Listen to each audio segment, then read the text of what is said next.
우리 집에 이제 은퇴 신부님들이 자주 오세요. 그래갖고 이제 은퇴 신부님들 장어를 사드린다고 내 차에 모시고 가는데 저녁에 전화가 왔어요. 근데 젊은 여자야. 신부님, 84살 먹은 신부님, 73살 먹은 신부님을 내 차에 태우고 운전을 하고 하는데 전화가 왔는데 내가 모르는 번호야. 근데 저쪽에서 너무 이쁘고 젊은 여자가 신부님 저예요 그러는 거예요. 아니 내가 누군지 어떻게 알아. 목소리가 너무 이뻐. 그래서 실례하지만 누구시냐고 그랬더니 저쪽에서 뭐라 그러냐면 신부님 섭섭해요. 제 목소리를 벌써 잊으셨어요 그러는 거예요. 그래서 내가 누구냐고 그러니까 저 마리아예요 그러는 거예요. 그러니까 그 자매야. 아니 목소리가 원래 이렇게 이뻤느냐고. 말만 하면 울음을 물었거든요. 신부님 나 죽으면 안 돼요 이랬던 자매인데 이렇게 밝은 목소리냐고. 신부님 제가 요즘 너무 건강이 좋아지고 너무너무 행복하다고. 그리고 재작년 5월 달에 내가 전라도 여수에 강의를 갔는데 문수동 성당이라는 곳에 강의를 갔는데 그 자매가 순천에서 온 거예요. 갓김치를 담아서. 근데 이 자매가 나한테 전화해갖고 신부님 자긴 너무 행복하다는 거. 뭐가 행복하냐고 하니까 드디어 파마를 했다는 거예요.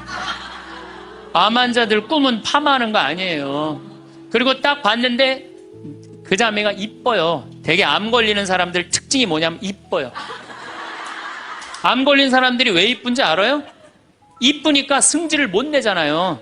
이쁜 척 해야 될 거 아니야. 그러니까 화나는 일이 있어도 다 참고 사는 거야. 그러니까 이쁜 사람들이 암에 많이 걸려요. 또 어떤 사람이 법 없이도 사는 사람들이 암에 많이 걸려요. 다 참고 그게 다 암이 되는 거예요. 그걸 참고 사느냐고. 참 예쁘게 생겼어. 그 많은 분들 중에 딱 마리아 자매가 눈에 딱 띄더라고요. 우리 직원들은 몰라보더라고. 얼굴이 분홍색으로 변하고. 나를 끌어안으면서 자기 너무 행복하다는 거. 그러니까 이 자매는 딱 끌어안았는데 내가 성령으로 꽉 차 있는 거 느끼겠더라고요. 근데 3개월 만에 돌아가신다는 분이 지금 3년째 살고 있어요. 지금까지도.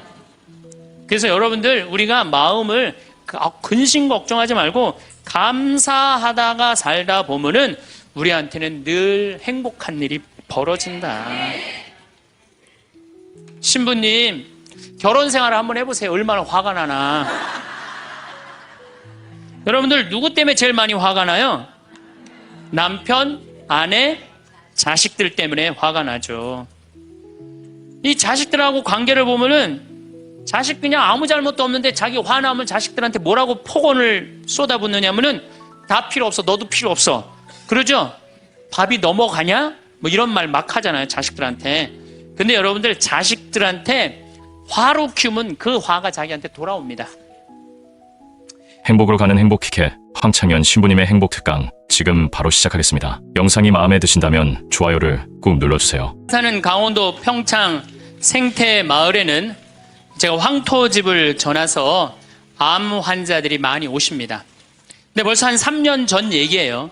3년 전에 우리 집에 암 환자 자매님 한 분이 오셨어요.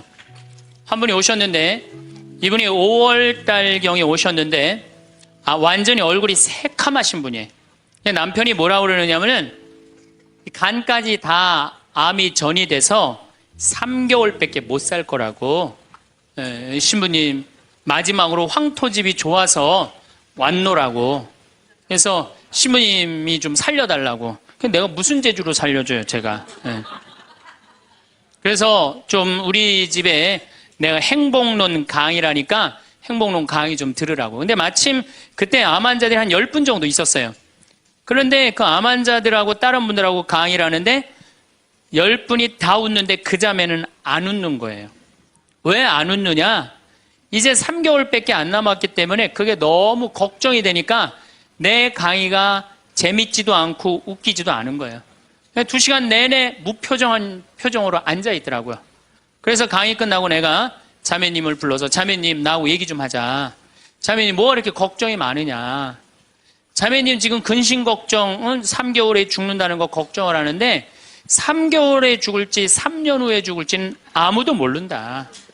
그리고 사실은 오늘 저녁에 교통사고로 죽는 사람도 많고 물에 빠져 죽는 사람도 많다. 우리는 하루를 즐겁게 살면 된다. 내일 걱정은 내일이 알아서 한다. 여러분들 마태복음 6장에 그 얘기가 나오죠. 무엇을 먹을까? 무엇을 마실까? 무엇을 입을까? 걱정하지 말아라. 하늘에 나는 새도 하느님이 먹여준다. 솔로몬도 들에 핀 나리꽃처럼 영화롭게 입지 못했다. 너희들은 오늘 일은 오늘로 족하다. 내일 걱정은 내일이 알아서 할 것이다. 오늘 수고는 오늘로 족하다. 이렇게 말씀을 하셨다. 내일 거 걱정하지 말아라. 그리고 내가 막 자매님한테 혼을 냈어요. 근데 이 자매님이 이틀 동안 집에서 안 나오더라고. 나한테 혼나갖고. 나한테 위로받을 줄 알았더니 그 이틀이 지나고 나서 자매님이 그러더라고. 신부님, 생각을 해보니까 내가 남은 3개월 동안 이제까지 하느님의 50년 동안 베풀어 주신 은혜, 감사하기도 시간 모자라다는 생각이 든다는 거예요. 마음이 바뀐 거죠. 마음이 바뀌부터 이 자매가 웃기 시작하는 거예요. 막 웃기 시작하는 거예요. 강의를 듣고 웃고 막 그 동료 환자들하고도 산책 다니면서 웃고. 사람이 웃으니까 참 보기 좋더라고요. 얼굴은 까맣게 됐지만은. 그리고 이제 6월 달에 항암을 하러 여기 암세타로 왔어요. 항암을 거의 5년 동안 암하고 투병을 했으니까 항암을 이제 한다고 10일 있다가 온다는 자매가 가자마자 6일 만에 돌아왔어요. 왜 돌아왔냐 그러니까 신부님, 자기가 5년 동안 항암을 하는 동안 정말로 매번 토하고 매번 울었대. 너무 아파갖고. 근데 이번에 가서 항암을 했는데 안 토했다는 거예요. 안 아팠다는 거예요. 너무너무 좋더라는 거예요. 그래서 6일 만에 내가 하느님한테 매번 감사했다. 하느님 감사합니다. 안 아프게 해주셔서. 하느님 감사합니다. 안 토하게 해주셔서. 계속. 그리고 6일 만에 내가 살 때는 평창이다. 그리고 평창으로 돌아온 거예요, 이 자매가. 끝나자마자. 그래갖고 이제 우리 집에서 이제 생활을 하는데 후배 암 환자들이 오면은 내가 시키지도 않았는데 이 자매가 데리고 다니면서 감사해야 된다. 찬양해야 된다. 자매가 알아서 하는 거죠. 근데 우리 집은 이제 7월 달이 되면은 아이들이 환경 교육을 받으러 한 4,000명 정도 와요. 그래서 암 환자들이 사실은 다 집으로 보내요. 그 자매도 이제 전라도 순천 분인데 가시라고 가셨다가 방학 끝나면 오라고. 자기는 안 간다는 거. 내가 살 때가 여긴데 어딜 가냐고. 그래도 갔다가 오시라고. 그리고 자매님 이하 암 걸리신 분들 다 집으로 보냈어요. 8월 달이 되면은 전에는 밀린 강의가 많아갖고 여름방학 끝나면 전국으로 강의 다니냐고 정신이 없죠. 암 환자들 일일이 다 체크를 못했어요. 그 자매를 까먹었어요. 까먹고 이제 10월 달이 됐어요. 10월 달이 됐는데 형제님이 전화를 하셨어요. 베드로인데. 신부님, 저 베드로예요. 그러면 그때 전화한 거는 이제 이미 세상 부인이 떠나갖고 이제 장례 치르고 사무하고 49제 하고 그러고 난 다음에 이제 내 생각이 나서 대개 이제 우리 집에 이제 오신 분들이 그렇게 전화를 많이 하세요. 이제 돌아가셨고 다 장례 끝났고 어디다 모셨고 그래서 신부님 이제 기도해달라고. 그래서 이제 자매님 어떻게 됐느냐고 나는 이제 어디다 묻었느냐고 이렇게 이제 물어본 거죠. 네. 그랬더니 형제님이 신부님 우리 마누라가 이틀 전인가 3일 전에 서울에 가갖고 그 그 방사능 치료하려고 갔는데 그 암세포를 검사를 했는데 신부님 글쎄 암세포가 다 사라졌다는 거야.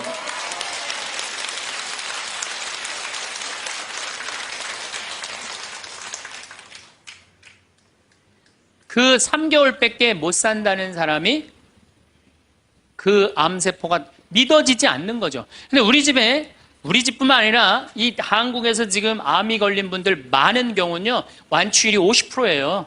안 죽어요. 요즘은 의술이 좋아서 안 죽어요. 그 우리 집에 지금 3년 전에 3개월밖에 못 산다는 분, 6개월밖에 못 산다는 분, 아직도 건강하게 사세요.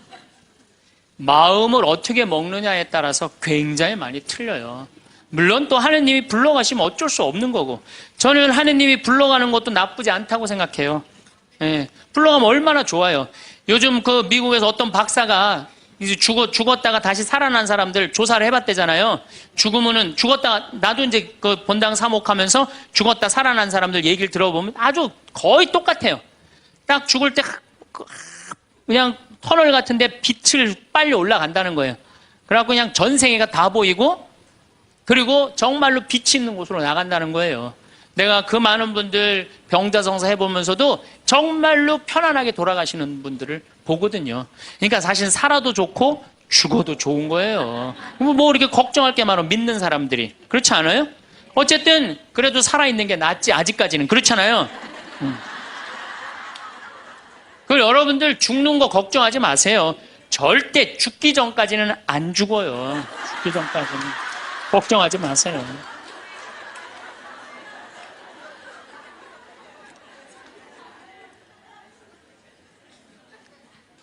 축하한다고. 근데 산책을 나갔다는 거예요. 아, 그렇다고. 예.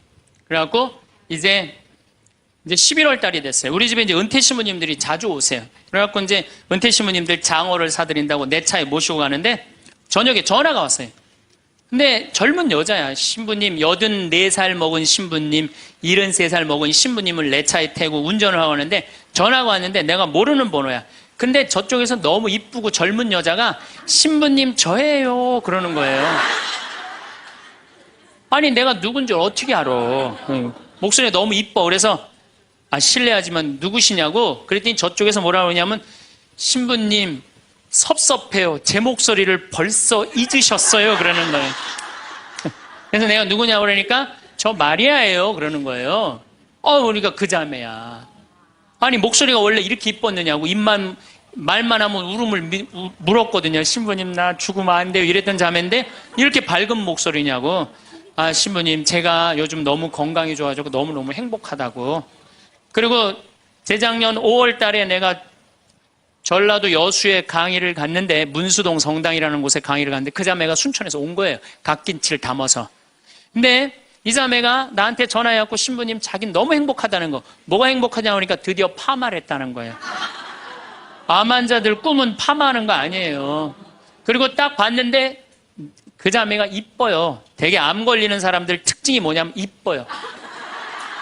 암 걸린 사람들이 왜 이쁜지 알아요? 이쁘니까 승질을 못 내잖아요. 이쁜 척 해야 될 거 아니야. 그러니까 화나는 일이 있어도 다 참고 사는 거야. 그러니까 이쁜 사람들이 암에 많이 걸려요. 또 어떤 사람이 법 없이도 사는 사람들이 암에 많이 걸려요.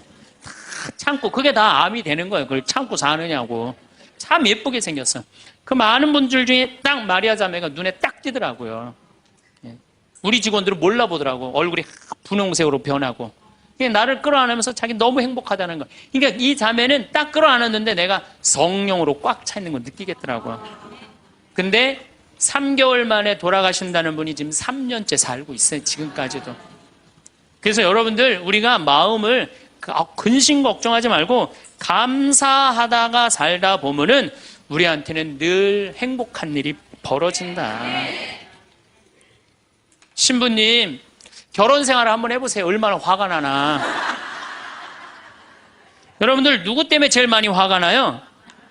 남편, 아내, 자식들 때문에 화가 나죠. 이 자식들하고 관계를 보면은 자식 그냥 아무 잘못도 없는데 자기 화나면 자식들한테 뭐라고 폭언을 쏟아붓느냐면은 다 필요 없어. 너도 필요 없어. 그러죠? 밥이 넘어가냐? 뭐 이런 말 막 하잖아요. 자식들한테. 근데 여러분들 자식들한테 화로 키우면 그 화가 자기한테 돌아옵니다. 제가 한 15년 전에 용산 전자랜드에 내 후배 신부가 전축을 산다고 그래서 전축사로 갔어요. 그때 2월 15일경이었어요. 졸업 시즌이었어요. 전축을 사러 갔는데 그날 아마 아들이 이제 졸업을 했나 봐, 중학교를. 그래갖고 컴퓨터를 사준다고 엄마하고 아들하고 나온 모양이에요. 근데 엄마는 100만 원을 들고 나오고 아들은 그 컴퓨터 앞에서 150만 원짜리 컴퓨터를 자꾸 사고 싶어 하더라고요. 그러니까 이제 아들하고 엄마가 오니까 엄마가 슬슬 열받는 거지. 아들이 그냥 100만 원짜리 사면 좋은데 150만 원짜리 자꾸 산다고 우기니까 엄마가 너무 열받으니까 이 감정을 조절하지 못하고 아들 귀싸대기를 때렸어요. 그 많은 사람들이 있는데 쫙 소리가 났어요. 난 전축 사다가 무슨 소린가 했더니 때린 거 엄마가. 그래갖고 내가 그 모자가 하는 게 하도 신기해서 전축 사는 걸 관두고 구경하기 시작했어요. 어떻게 되나. 근데 엄마가 너무 화가 나니까 이성을 잃으니까 뭐라고 그러느냐면은 너 지금부터 나한테 엄마라고 그러지 말고 아줌마라고 불러. 내 말 그렇게 안 들을 거면 아줌마라고 불러. 나 지금부터 네 엄마 아니야. 얘가 그냥 귀싸대기를 맞고 얼마나 창피해. 그 많은 사람들이 봤는데 막 울더라고 얘가. 그런데 막 울더니 계단에서 막 울더니 얘가 착한 애예요. 막 한참 생각하더니 자기가 잘못했다고 생각을 했는지 엄마한테 가갖고 엄마 미안해 내가 100만 원짜리 살게. 분명히 그랬거든 아들은. 근데 엄마는 이미 이성을 잃은 상태야. 그러니까 엄마가 웬만한 엄마는 고맙다. 네가 그렇게 마음을 돌려줘서 그리고 내가 때린 거 미안하다. 이래야 되는데 이 엄마는 완전히 이게 정신이 나간 엄마라 뭐라고 그러냐면 이놈의 새끼 아줌마라고 부르는데 왜 자꾸 엄마라고 부르느냐고. 여러분 그 아이가 그날 컴퓨터 얻어갖고 갈 수 있어요. 그렇지만 시간이 지나면은 아이가 엄마가 컴퓨터 사준 거 생각할까요? 귀싸대기 맞은 거 생각할까요? 5년, 10년 지나고 나면 컴퓨터 아무 생각 안 해요. 때린 것만 생각나요. 그런데 부모는 참 이상해요. 자식한테 때린 건 하나도 생각 안 하고 잘해준 것만 생각해요. 그러니까 자식은 부모한테 맞은 것만 생각하고 부모는 자식한테 잘해준 것만 생각해요. 나중에 만나면은 이게 영 딴 마음을 갖고 사는 거야. 그러니까 여러분들 중에 만약에 자식들이 화가 나갖고 만약에 내가 때렸다. 늙어서 호강받을 생각은 꿈도 꾸지 말아라.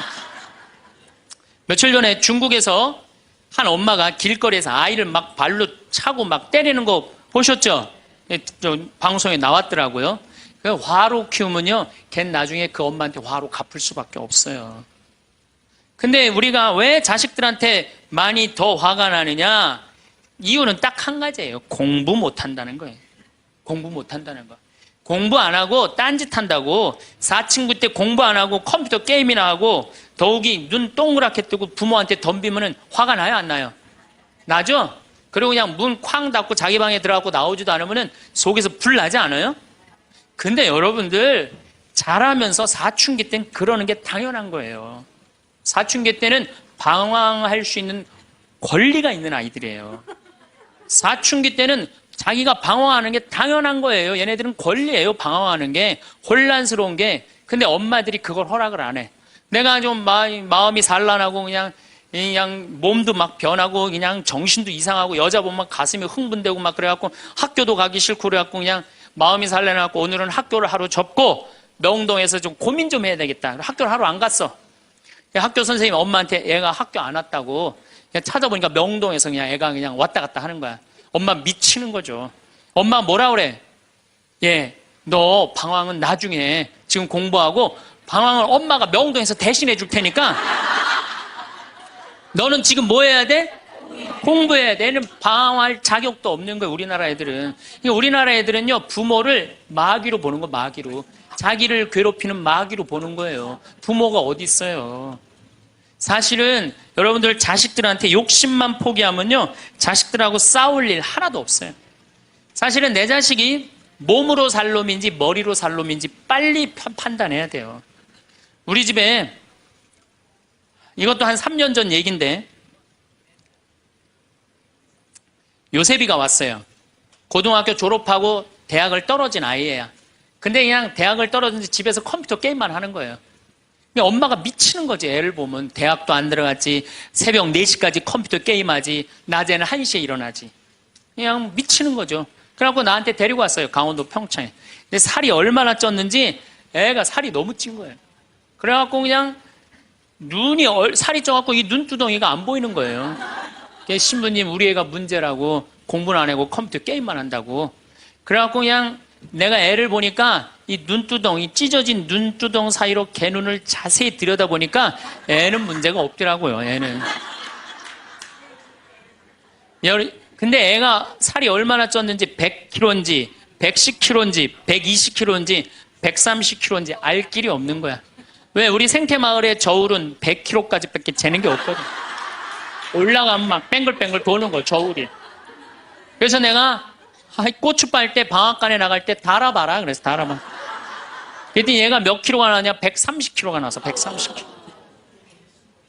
그래갖고 일단은 하여튼 놔두고 가라고. 그래갖고 이제 엄마는 갔어요. 엄마는 가고. 근데 애가 참 건강한 애예요. 정신도 맑은 애 아이고. 부모 입장에서 문제인데 내 눈에는 문제가 아니더라고. 너 밭에 나가서 일 좀 해라. 그래갖고 이제 다 큰 애니까 밭에 나가서 일을 하고 일주일 지나고 난 다음에 관리장한테 물어봤어요. 걔 어떠냐고, 요셉이. 그랬더니 관리장이 넘버 원이라는 거예요. 엄마는 문제라고 데리고 왔는데 우리 생태마을의 관리장은 넘버 원이라는 거. 일도 잘하고 성격도 좋고. 기가 막히더라고. 어떻게 일을 잘하냐 하니까 애가 힘이 좋아갖고 물건도 게으름을 안 핀다는 거예요. 게으름을. 여러분들 얘가 몸으로 살래요? 머리로 살래요? 몸으로 살래죠? 몸으로 살래를 머리로 살라 그러면 얘가 머리가 돌 것 같아요? 안 돌 것 같아요? 그러니까 내가 몸으로 살지 머리로 살지 빨리 구분할 줄 알아야 돼요. 그래갖고 애가 너무 괜찮으니까 6월 달에 우리 생태마을에 앞에 강이 흐른단 말이에요. 거기서 래프팅을 합니다. 그래서 래프팅 가이드를 자격증을 따라고 그랬어요. 그랬더니 우리 래프팅 가이드 팀장이 신부님 다른 아이는 다 따도 얘는 못 땁니다. 왜냐하면 이 가이드 자격증 체육학과 애들이 따는 거거든요. 배를 뒤집었다가 폈다가 강물에 뛰어 들어갔다가 강물에 또 올라오고 그래야 되는데 130kg짜리가 강물에 한번 빠지면 그만이지 어떻게 자격증을 땁니까? 그래갖고 가이드를 자격증을 보냈는데 그 금요일날 따갖고 왔어요. 기가 막힌 거죠. 어떻게 땄냐 그러니까 그 주간에 비가 오지 않아갖고 배가 강바닥에 단 거야. 그래갖고 그냥 들어왔다 나갔다 자격증 따갖고 왔어요. 그리고 아이가 가이드를 하는데 인기가 최고예요. 최고. 너무너무 잘하는 거 아이가. 그래갖고 이제 9월 달에 엄마가 와서 보니까 아들이 130kg짜리니까 116kg가 된 거야. 그러니까 살이 홀쭉 빠지고 눈빛이 초롱초롱해진 거야. 그러니까 엄마가 가자 공부하러.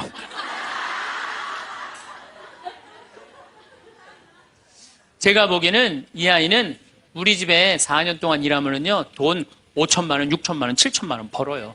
왜냐하면 우리 집에 일하면 돈 주거든요. 그럼 그 돈 모아갖고 사업을 해도 얘는 잘하는 애예요. 꼭 공부로 승부 걸 아이가 아니거든요. 그럼 신부님 우리 애가 몸으로 살랜지 머리로 살랜지 기준이 어떻게 됩니까? 반에서 10등 안에 안 드는 놈들은요 다 몸으로 살 놈들이에요. 여러분들 자식들 중에 반에서 10등 안에 안 드는 애들은 다 몸으로 살 애들이야. 독일은 초등학교 졸업하면서 중학교 올라가면서 갈릅니다. 대학 들어가래 아니면 기술 배우래. 그래갖고 갈러도 학교 선생님이 갈러놔도 우리 애가 왜 이 머리가 나쁘냐 이렇게 따지는 부모 하나도 없대요. 그러니까 그 독일 사람들은 그게 내 아이가 몸으로 살고 손으로 기술로 하는 걸 좋아한대요. 그리고 그렇게 아이가 살도록 도와준대요. 근데 우리는 만약에 그렇게 했다. 내가 교장 선생님들, 교감 선생님들한테 강의 한번 간 적이 있어요. 연수원에 가서. 그랬더니 교감 선생님들이 만약에 우리가 그런 결정을 하면 지금 학부형들한테 맞아 죽는다는 거예요. 우리나라 부모님들이 욕심이 너무 많은 거예요. 자식들한테. 그러니까 자식들이 희생당하는 거죠. 자식들이 희생당하는 거예요. 그러니까 독일은 대학을 졸업하는 비율이 아이들의 한 25% 정도밖에 안 된대요. 대학을 졸업하는 아이들이. 들어가는 애들도 많지 않고, 미국은 뉴욕 잘 사는 데가 대학 졸업하는 비율이 60%예요. 60%. 그런데 우리나라는 대학에 지금 입학하는 게 몇 프로냐면 92%예요. 아무나 다 대학 가는 거예요. 아무나 다. 그러니까 독일은 몸으로 살 애들이 75%야. 그렇죠? 그 다음 미국은 몸으로 살 애들이 40에서 50% 정도 돼요. 우리나라는 92%가 대학, 미국이나 캐나다는 60%가 대학에 들어가도 졸업하는 건 그 중에 반밖에 못해요. 다 졸업 못해요. 그래서 그쪽에 가보니까 입학은 물어봐도 졸업은 물어보는 게 아니래요. 졸업하는 게 그렇게 어렵다는 거예요. 근데 우리는 92%가 들어가면 92% 거의 다 졸업을 하는 거야. 우리는 몸으로 살 애들이 8%밖에 안 돼. 머리로 살 애들이 92%고. 공장에, 농장에 일할 사람들이 있어요? 없어요. 그러니까 이 나머지 92% 중에 취직을 다 합니까? 40, 50%밖에 못해요. 그러면 나머지 40%는요 한량으로 남는 거예요. 취직도 못하고. 그럼 그 자식 보고 있으면 속에서 불이 나요 안 나요? 불이 나죠? 근데 누가 잘못한 거예요? 부모가 잘못한 거예요. 처음부터 너는 머리로 안 될 것 같으니까 우리 몸 쪽으로 가자. 그래갖고 농사를 가르치든지 기술을 가르치면은 걔 벌써 취직해갖고 일했을 거예요. 근데 다 우리의 삐뚤어진 욕심 때문에 아이도 망가뜨리고 부모도 망가지고 그래갖고 돈 쏟아 넣느냐고 노후 대책연금도 못하고 그러니까 그냥 전 국민이 그냥 화 속에서 사는 거예요. 그러니까 저는 정말로 우리나라 이 교육제도가 화의 근원이라고 생각해요. 그렇다면은 자식 때문에 화나죠. 그런데 이 부부라도 서로 사이가 좋으면은 좋은데 엄마들이 자식한테 미쳐갖고 남편한테 신경 써요, 안 써요? 안 쓰죠? 남편이 외로운지 힘든지도 몰라요. 근데 자식들은 부부가 막 사랑스럽고 이렇게 다정하게 지내는 부모를 본 자식들은요, 안정스럽게 자란대요. 근데 부부가 맨날 싸우고 막 이러는 자식들은요, 굉장히 불안정하게 자란다는 거예요. 그래서 저는 정말로 감사한 게, 저는 고등학교 졸업할 때까지 부부는 안 싸우는 건 줄 알았어요. 부부는. 한 번도 부부 싸움을 본 적이 없어요, 저는.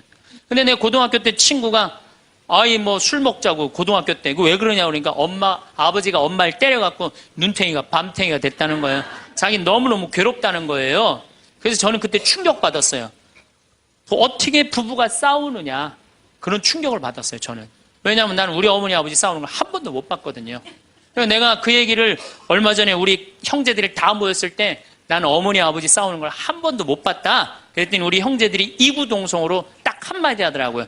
신부님이 집에 붙어 있은 적 있어야지 그걸 보는 거 아니냐.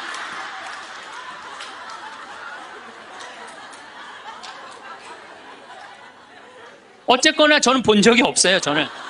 굉장히 긍정적으로 잘할 수 있는 거죠. 근데 우리나라 남자들은 참 불쌍해요.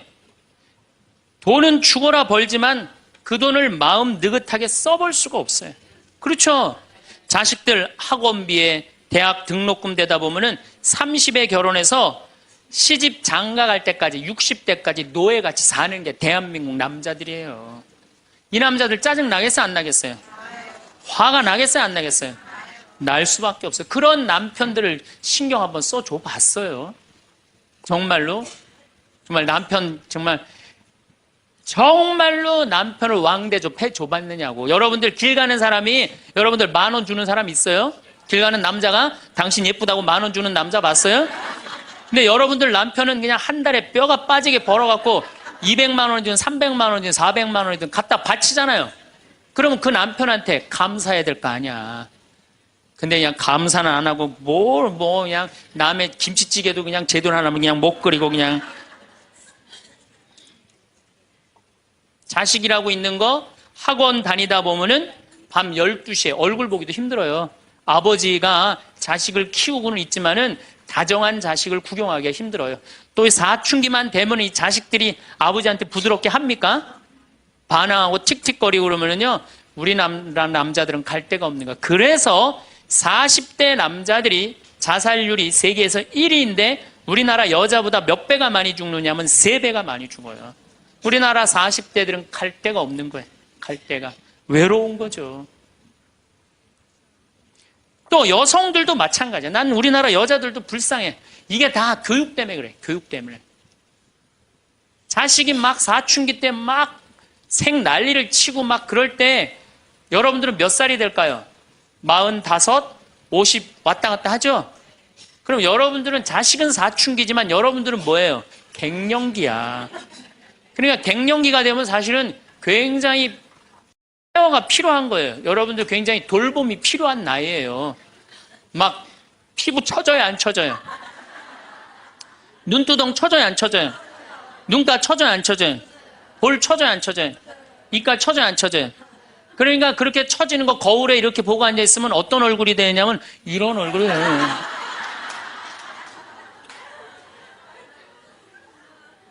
사람은요, 눈가가 올라가야지 이쁘고 입가가 올라가야지 이쁘거든요. 그러니까 이제 50이 되면은 이쁜 게 하나도 없는 거야. 그러니까 젊은 여자들이 이쁘게 보이려고 화장할 때 어떻게 연필을 막 위로 그리잖아, 이렇게. 근데 50이 되면 연필로 그려도 결국 어떻게 돼요? 끝이 떨어지잖아.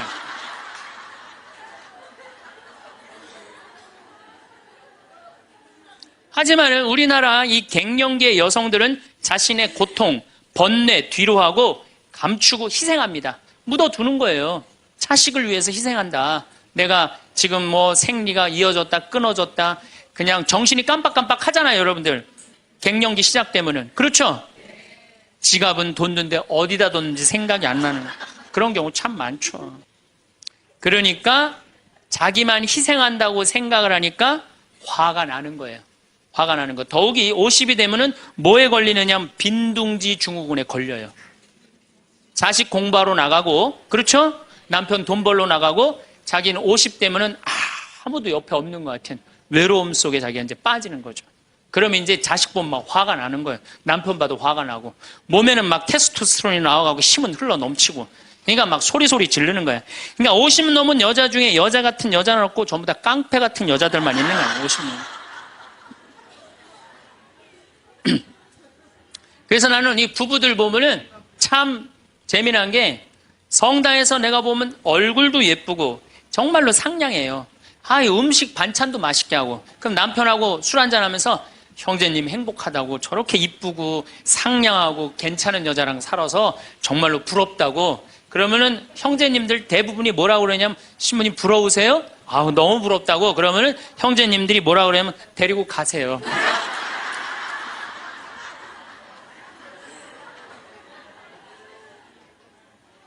그래서 부부가 서로 사랑하지 못하고 자식하고도의 애정을 쌓지 못하고, 그러니까 우리가 이제 화가 꽉 차 있는 거예요.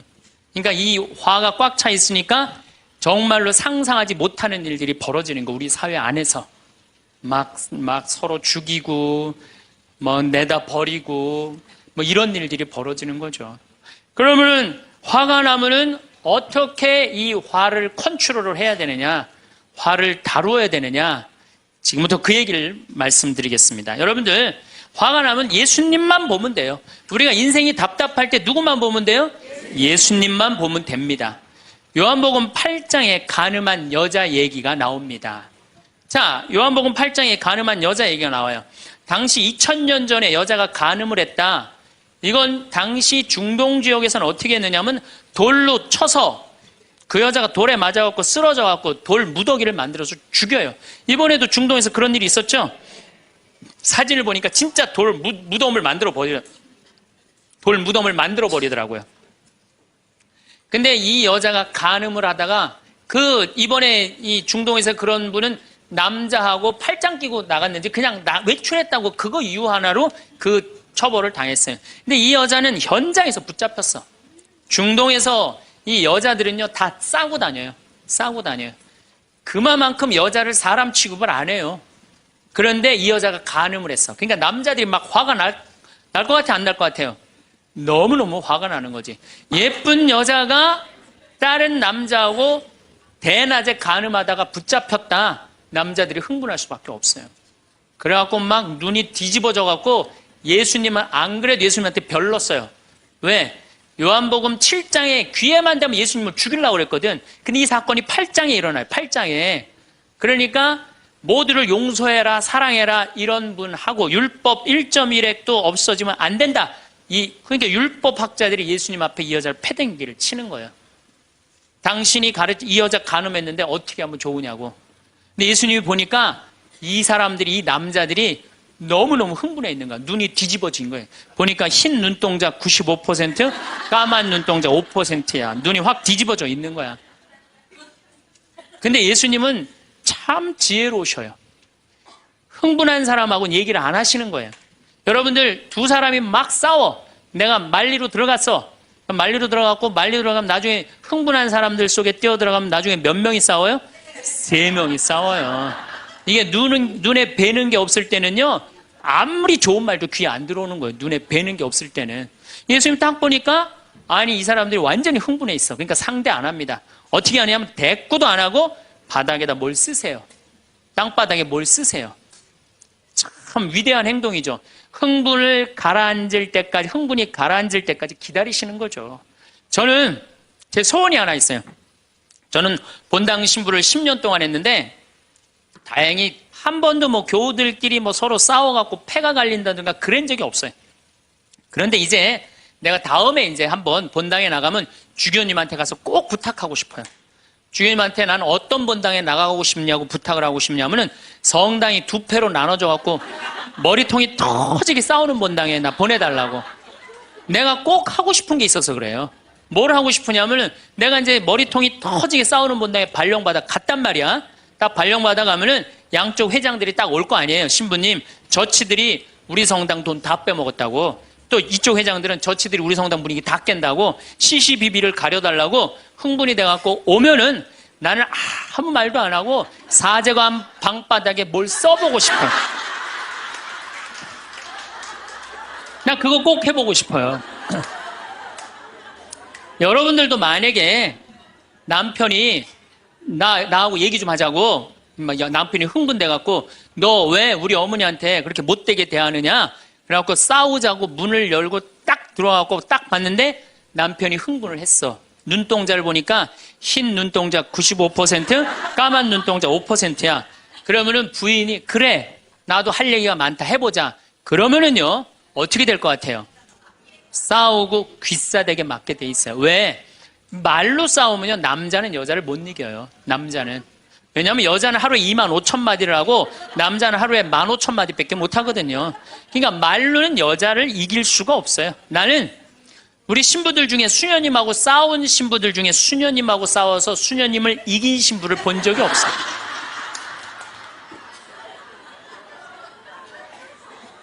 말로는 안 되는 거예요. 그러니까 여러분들 남편이 흥분해갖고 딱 나하고 얘기하자 그러면 여러분들은 아무 대꾸하지 말고 방바닥에 뭘 쓰세요. 뭐 할 때까지? 남편 흥분 가라앉을 때까지. 예수님은 땅바닥에 쓰시는 거예요. 사실은 그거는 다른 아주 신학교 있을 때 많이 배웠죠. 뭘 써셨을까? 예수님이 과연 별 얘기를 들었는데 다른 의미는 아니고 흥분이 가라앉을 때까지 기다리신 거예요. 그래갖고 이제 이 사람들이 이제 흥분은 가라앉고 사건만 남은 거야. 사건. 그래갖고 이제 흥분이 좀 가라앉은 상태. 여러분들 아무리 화가 나도 열만 심으면요, 웬만하면 흥분이 가라앉아요. 그 열을 못 쉬어서 흥분이 터지는 거죠. 그러니까 좀 어느 정도 흥분이 가라앉으니까 이 사람들이 물어봅니다. 이 여인을 어떻게 하면 좋겠습니까? 간음을 했는데. 그러니까 예수님이 딱 보니까 이제 흥분이 가라앉은 것 같아. 그러니까 딱 한마디 더 합니다. 그래? 그렇다면은 너희 중에 죄 없는 사람이 먼저 저 여자를 돌로 쳐라. 그리고 그 다음 행동이 기가 막히세요. 다시 땅바닥에 뭘 쓰세요. 이게 뭐냐면 생각할 시간을 주는 거예요. 생각할 시간. 여러분들 만약에 자식을 막 혼냈어. 너 한 번만 더 게임하면 엄마가 저 컴퓨터 부셔버린다고.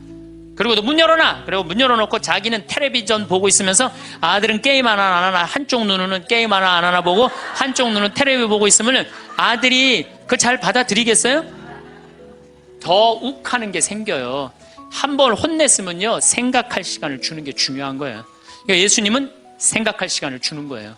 너희 중에 죄 없는 사람이 먼저 저 여자를 돌로 쳐라. 그리고 난 다음에 예수님 다시 땅바닥에 뭘 쓰십니다. 그런데 언제까지 기다려주시느냐 하면 다 떠날 때까지 기다리는 거예요. 중간에 고개 안 돌리시고. 그리고 다 떠났어. 다 떠나고 나니까 그때서 고개를 들어서 혼자 남은 여인한테 물어봅니다. 여인아, 네 죄를 묻던 사람들이 어디 갔느냐? 아무도 없습니다, 주님. 그래? 그들이 만약에 네 죄를 묻지 않았다면 나도 네 죄를 묻지 않으마. 이거 기가 막힌 얘기예요. 왜? 예수님은 죄를 묻을 수 있는 권한이 있으신 분이에요. 얼마든지 그 여자를 징계할 수 있어요. 그렇지만 다른 사람이 묻지 않았기 때문에 나도 묻지 않겠다. 아, 기가 막히지 않아요? 예수님은 세 사람을 용서합니다. 첫 번째, 죽이자고 덤비는 바리사이들을 용서하고, 간음한 이 여인을 용서하고, 그 다음에 율법의 1.1획도 나는 어기로 온 것이 아니다, 없애러 온 것이 아니다, 이렇게 가르친 당신까지 용서한 거야. 다시 말해서 흥분이 가라앉으면요, 문제 해결은 다 돼요. 흥분한 상태에서 여러분들이 문제 해결하려면 해결이 안 된다는 얘기예요. 그렇다면은 이 흥분은, 화는 어떻게 하면 조절할 수 있느냐? 첫 번째, 숨을 잘 쉬어라. 이거는 모든 화를 조절하는 책을 읽어보면요, 첫 번째로 나오는 게 숨을 잘 쉬어라예요. 화가 나면은 숨이 가빠져요, 안 가빠져요? 가빠지죠? 씩씩거린다 그러죠? 이게 숨을 어떻게 주체하지 못해서 그러는 거예요. 근데 여러분들, 숨은 창세기에 보면은 하느님이 인간을 창조하시고 뭘 불어넣었다 그래요? 숨을. 그러니까 우리가 숨을 쉰다는 건 생명을 쉬는 거예요. 생명을. 그러니까 숨을 잘못 쉬면 생명을 잘못 다루는 거하고 똑같은 거예요. 근데 숨은 어떻게 내 몸으로 들어와서 코로 들어와서 심장으로 해서 이 위로 해서 그 다음에 단전, 배꼽 아래로 해서 간으로 해서 폐로 이렇게 돌아서 나가는 게 숨이에요. 그래갖고 온전히 산소 공급이 온 장기 안에 다 돼야 돼. 근데 화가 나면 여러분들 숨을 어디다 걸어놓고 쉬어요? 목에다 목조에서 딱 걸어놓고 싸우잖아요. 남편하고 싸울 때. 예, 내가 시집와서 당신한테 해준 게 뭐가 있어? 외식을 해줘서, 설거지를 해줬어, 그렇다고 여행을 시켜줘서, 밍크 코트를 사줘서, 다이아를 사줬어. 그럼 얼굴이 빨개져 안 빨개져요? 왜 빨개지느냐면 이게 내려갔다 와야 되는데 여기만 딱 차 있으니까 점점 풍선처럼 부풀어 오르는 거예요. 그렇게 1시간을 소리 지르고 싸우면은 1시간 동안 여기 산소 통합니까 안 통합니까? 안 통하면 여기가 무슨 병이 드느냐면 화병이 드는 거. 그래서 드는 병이 화병이에요. 그러니까 싸울 때 어떻게 싸워야 되냐면 숨을 쉬고 싸워야 되는 거예요. 싸울 때 어떻게 싸워야 되냐면 당신이 말이야 시집 와갖고 나한테 해준 게 뭐가 있어? 설거지를 해줬어. 그렇다고 외식을 시켜줬어.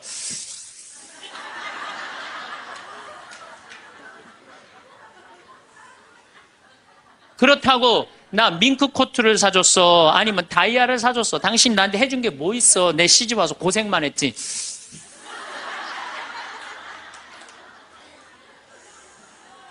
그렇다고 내가 하느님 그렇게 열심히 믿었는데 예수님 태어난 나자렛을 보내줬어. 갈릴레아를 보내줬어. 나 이 집에서 종처럼 일만 했는데 당신 뭐가 있다고 나한테 소리를 지르고 그래? 이렇게 숨을 쉬고 싸우면은요, 절대 남편한테 귀싸대기 안 맞아요. 남편이요, 차분히 얘기하게 돼 있어요. 근데 막 흥분을 끌어올리면서 얘기하면 사람 감정이 격해져갖고, 이성이 사라지는 거예요. 그래서 우리가 내가 너무너무 화가 나면은 심호흡을 10번만 하면은 굉장히 문제가 해결된다는 거예요. 그래서 여러분들 화가 나면 어떻게 해라? 숨을 잘 쉬어라. 두 번째, 화가 나면 어떻게 해라? 걸어라. 걷는 게 아주 중요합니다. 여러분들 화가 날 때 묵주를 들고 나와서 동네 한 바퀴만 돌면은요, 알아서 마음이 정리가 돼요. 해결책도 알아서 나와요. 2시간, 3시간만 걸으면은요, 완전히 차분해져서 들어가요. 그러니까 화가 나면 그 자리에서 떠나야 되는 거 무조건. 떠나는데 가만히 있으면 더 이게 일어나거든요. 그래서 이 꼼포스텔라라고 스페인의 야고보 성인 무덤 가는 800km, 그게 세계적으로 그렇게 인기가 좋은 게 왜 인기가 좋으냐 하면은 그 걸으면서 사람이 치유가 다 되고 마음 정리가 다 되기 때문에 그러는 거예요. 그러니까 걷는 거는 건강에도 좋지만은 마음을 정리해 주는 게 걷는 거예요. 그래서 여러분들 정말로 화가 나면 어떻게? 걸으세요. 그리고 정말로 큰 숙제가 있다. 내 인생에 큰 숙제가 있다. 그러면은 도보 성지순례를 하세요. 도보 성지순례를. 저는 우리 교우들이랑 이 세남터에서부터 미리네까지 전체 교우가 밤 8시면 모여갖고 새벽 3시, 4시까지 저 미리네까지 걸었어요.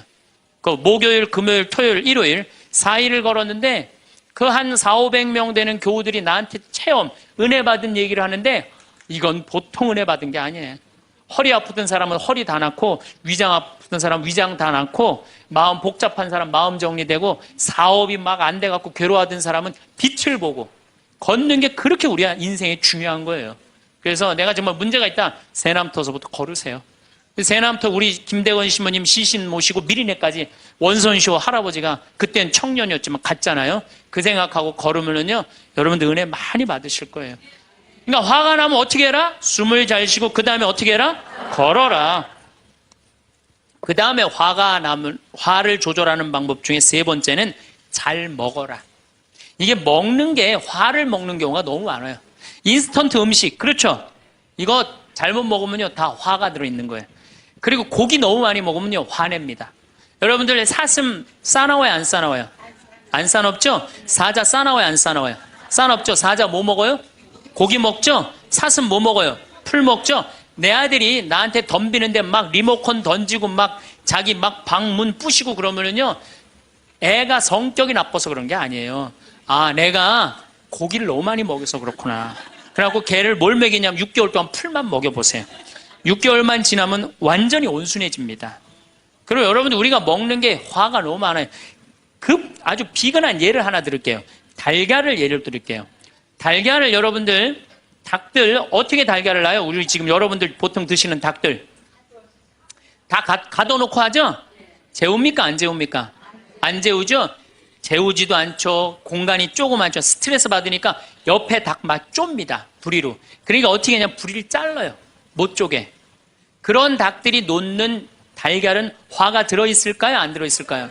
화가 들어있는 거예요. 그런 음식들이 자연적이지 않은 음식들이 반자연적인 음식들을 우리가 먹는 게 문제예요. 우리 닭들은 내가 300마리 키우는데 막 날아다니면서 놓는 알들은 벌써 향이 좋아요. 딱 떼서 먹으면 아주 고소하고. 그런데 일반 그 시중에서 이렇게 사는 닭들은 막 약간 좀 비리고 이런 냄새, 그 스트레스 받는 거예요. 그럴 만큼 먹는 게 중요한 거예요. 그래서 자연식이라는 게 우리한테 그래서 중요한 거예요. 그래서 이 화도 커피 많이 먹으면 막 심장 두근두근 거려요, 안 거려요? 그런 상태에서 화나는 일이 있으면 폭발합니다. 그러니까 먹는 게 아주 중요하다. 네 번째, 우리가 화를 잘 다스리려면은 이게 음양의 조화, 인생을 좀 즐길 줄 알아야 돼. 인생을. 하느님이 6일 일하고 7일째 쉬셨어요, 안 쉬셨어요? 쉬셨죠? 그럼 여러분들도 일하고 쉬어야 돼, 안 쉬어야 돼? 쉬어야 돼요. 근데 우리는 잘 안 쉬어. 하느님이 태양도 동그랗고 달도 동그랗고 산도 동그랗고 사람 머리도 동그랗고 이렇게 동그랗게 만들어 놓으신 이유는 동그랗게 살라고 그러는 거예요. 그런데 우리 평창에 내가 생태마을에서는 운전하고 읍내에 나가면은 한 번도 빵빵거리는 소리를 못 들어요. 근데 서울만 딱 오면은 여긴 다 네모나고 삐죽해. 그러니까 네모나고 삐죽한 거 보는 사람들 딱 1초만 늦게 출발해도 빵빵거리고 난리도 아니에요. 그러니까 여러분들 음양의 조화를 잘 이루어야 돼요. 남녀 뭐 쉬는 거 이런 게 굉장히 중요한 거거든요. 그래서 좀 어디 가서 그러니까 우리 생태마을 같은데 1년에 일주일씩 와서 조용히 기도하고 쉬고 가면은 영혼이 편안한 거죠. 그러니까 여러분들 지금 나이 60 드신 분들 60년 일했으면 나머지 인생은 즐거워야 돼, 안 즐거워야 돼? 즐거워야 돼. 그러니까 그런 음양의 조화를 잘 해야 된다. 다섯 번째, 제일 중요한 거, 화가 안 나는 최고 좋은 길은 뭐냐면 자기 자신한테 잘해주면 돼요. 내가 행복하면 절대 화 안 납니다. 얼마 전에 우리 집에 대장암으로 온몸에 퍼져서 돌아가신 분이 계세요. 자매님이 나보다 1살 많은데 죽기 일주일 전에 나를 딱 끌어안고 울면서 이런 말을 했어요. 신부님, 나는 내가 이제 곧 죽을 것 같은데 나는 남편한테도 안 미안하대요. 왜 안 미안하냐면 남편 평생 집 돌본 적이 없대요.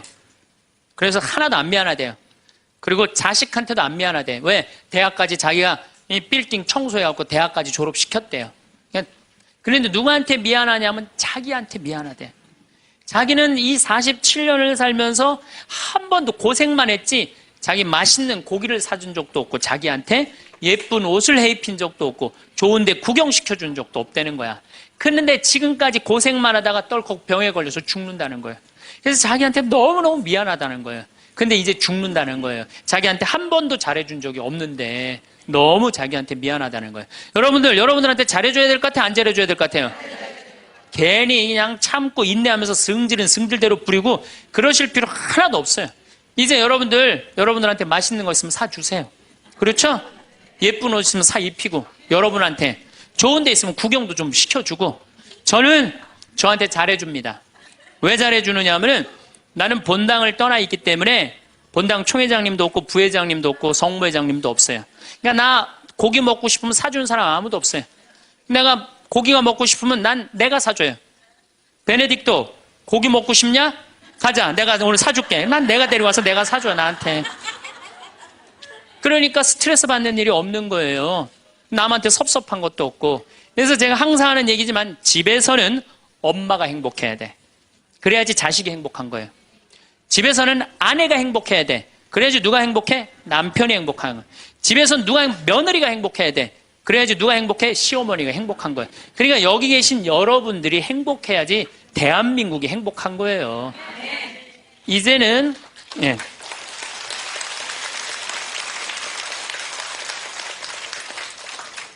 자기한테 잘해주는 걸 비신앙적이라고 생각하지 마십시오. 온 세상을 얻는다 해도 자기 목숨을 잃으면 아무 소용이 없다. 사는 강원도 평창 생태 마을에는 제가 황토집을 전해서 암 환자들이 많이 오십니다. 근데 벌써 한 3년 전 얘기예요. 3년 전에 우리 집에 암 환자 자매님 한 분이 오셨어요. 한 분이 오셨는데 이분이 5월 달경에 오셨는데 완전히 얼굴이 새카마신 분이에요. 남편이 뭐라고 그러느냐면은 간까지 다 암이 전이 돼서 3개월밖에 못 살 거라고 신부님 마지막으로 황토집이 좋아서 왔노라고. 그래서 신부님이 좀 살려달라고. 내가 무슨 재주로 살려줘요, 제가. 그래서 좀 우리 집에 내가 행복론 강의라니까 행복론 강의 좀 들으라고. 근데 마침 그때 암 환자들이 한 10분 정도 있었어요. 그런데 그 암 환자들하고 다른 분들하고 강의를 하는데 10분이 다 웃는데 그 자매는 안 웃는 거예요. 왜 안 웃느냐? 이제 3개월밖에 안 남았기 때문에 그게 너무 걱정이 되니까 내 강의가 재밌지도 않고 웃기지도 않은 거예요. 2시간 내내 무표정한 표정으로 앉아 있더라고요. 그래서 강의 끝나고 내가 자매님을 불러서 자매님 나하고 얘기 좀 하자. 자매님 뭐가 이렇게 걱정이 많으냐. 자매님 지금 근심 걱정은 3개월에 죽는다는 거 걱정을 하는데 3개월에 죽을지 3년 후에 죽을지는 아무도 모른다. 그리고 사실은 오늘 저녁에 교통사고로 죽는 사람도 많고 물에 빠져 죽는 사람도 많다. 우리는 하루를 즐겁게 살면 된다. 내일 걱정은 내일이 알아서 한다. 여러분들 마태복음 6장에 그 얘기가 나오죠. 무엇을 먹을까? 무엇을 마실까? 무엇을 입을까? 걱정하지 말아라. 하늘에 나는 새도 하느님이 먹여준다. 솔로몬도 들에 핀 나리꽃처럼 영화롭게 입지 못했다. 너희들은 오늘 일은 오늘로 족하다. 내일 걱정은 내일이 알아서 할 것이다. 오늘 수고는 오늘로 족하다. 이렇게 말씀을 하셨다.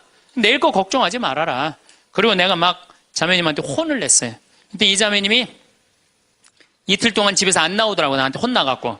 나한테 위로받을 줄 알았더니 그 이틀이 지나고 나서 자매님이 그러더라고. 신부님 생각을 해보니까 내가 남은 3개월 동안 이제까지 하느님의 50년 동안 베풀어 주신 은혜 감사하기도 시간 모자라다는 생각이 든다는 거예요. 마음이 바뀐 거죠. 마음이 바뀌부터 이 자매가 웃기 시작하는 거예요. 막 웃기 시작하는 거예요. 강의를 듣고 웃고 막 그 동료 환자들하고도 산책 다니면서 웃고. 사람이 웃으니까 참 보기 좋더라고요. 얼굴은 까맣게 됐지만은. 그리고 이제 6월 달에 항암을 하러 여기 암세타로 왔어요. 항암을 거의 5년 동안 암하고 투병을 했으니까 항암을 이제 한다고 10일 있다가 온다는 자매가 가자마자 6일 만에 돌아왔어요. 왜 돌아왔냐고 그러니까 신부님 자기가 5년 동안 항암을 하는 동안 정말로 매번 토하고 매번 울었대. 너무 아파갖고. 근데 이번에 가서 항암을 했는데 안 토했다는 거예요. 안 아팠다는 거예요. 너무너무 좋더라는 거예요. 그래서 6일 만에 내가 하느님한테 매번 감사했다. 하느님 감사합니다. 안 아프게 해주셔서. 하느님 감사합니다. 안 토하게 해주셔서. 계속. 그리고 6일 만에 내가 살 때는 평창이다. 그리고 평창으로 돌아온 거예요, 이 자매가. 끝나자마자. 그래갖고 이제 우리 집에서 이제 생활을 하는데 후배 암 환자들이 오면은 내가 시키지도 않았는데 이 자매가 데리고 다니면서 감사해야 된다. 찬양해야 된다. 자매가 알아서 하는 거죠. 근데 우리 집은 이제 7월 달이 되면은 아이들이 환경 교육을 받으러 한 4,000명 정도 와요. 그래서 암 환자들이 사실은 다 집으로 보내요. 그 자매도 이제 전라도 순천 분인데 가시라고 가셨다가 방학 끝나면 오라고. 자기는 안 간다는 거. 내가 살 때가 여긴데 어딜 가냐고. 그래도 갔다가 오시라고. 그리고 자매님 이하 암 걸리신 분들 다 집으로 보냈어요. 8월 달이 되면은 전에는 밀린 강의가 많아갖고 여름방학 끝나면 전국으로 강의 다니냐고 정신이 없죠. 암 환자들 일일이 다 체크를 못했어요. 그 자매를 까먹었어요. 까먹고 이제 10월 달이 됐어요. 10월 달이 됐는데 형제님이 전화를 하셨어요. 베드로인데. 신부님 저 베드로예요. 그러면 그때 전화한 거는 이제 이미 세상 부인이 떠나갖고 이제 장례 치르고 사모하고 49제 하고 그러고 난 다음에 이제 내 생각이 나서 대개 이제 우리 집에 이제 오신 분들이 그렇게 전화를 많이 하세요. 이제 돌아가셨고 다 장례 끝났고 어디다 모셨고 그래서 신부님 이제 기도해달라고. 그래서 이제 자매님 어떻게 됐느냐고 나는 이제 어디다 묻었느냐고 이렇게 이제 물어본 거죠. 네. 그랬더니 형제님이 신부님 우리 마누라가 이틀 전인가 3일 전에 서울에 가갖고 그 그 방사능 치료하려고 갔는데 그 암세포를 검사를 했는데 신부님 글쎄 암세포가 다 사라졌다는 거야.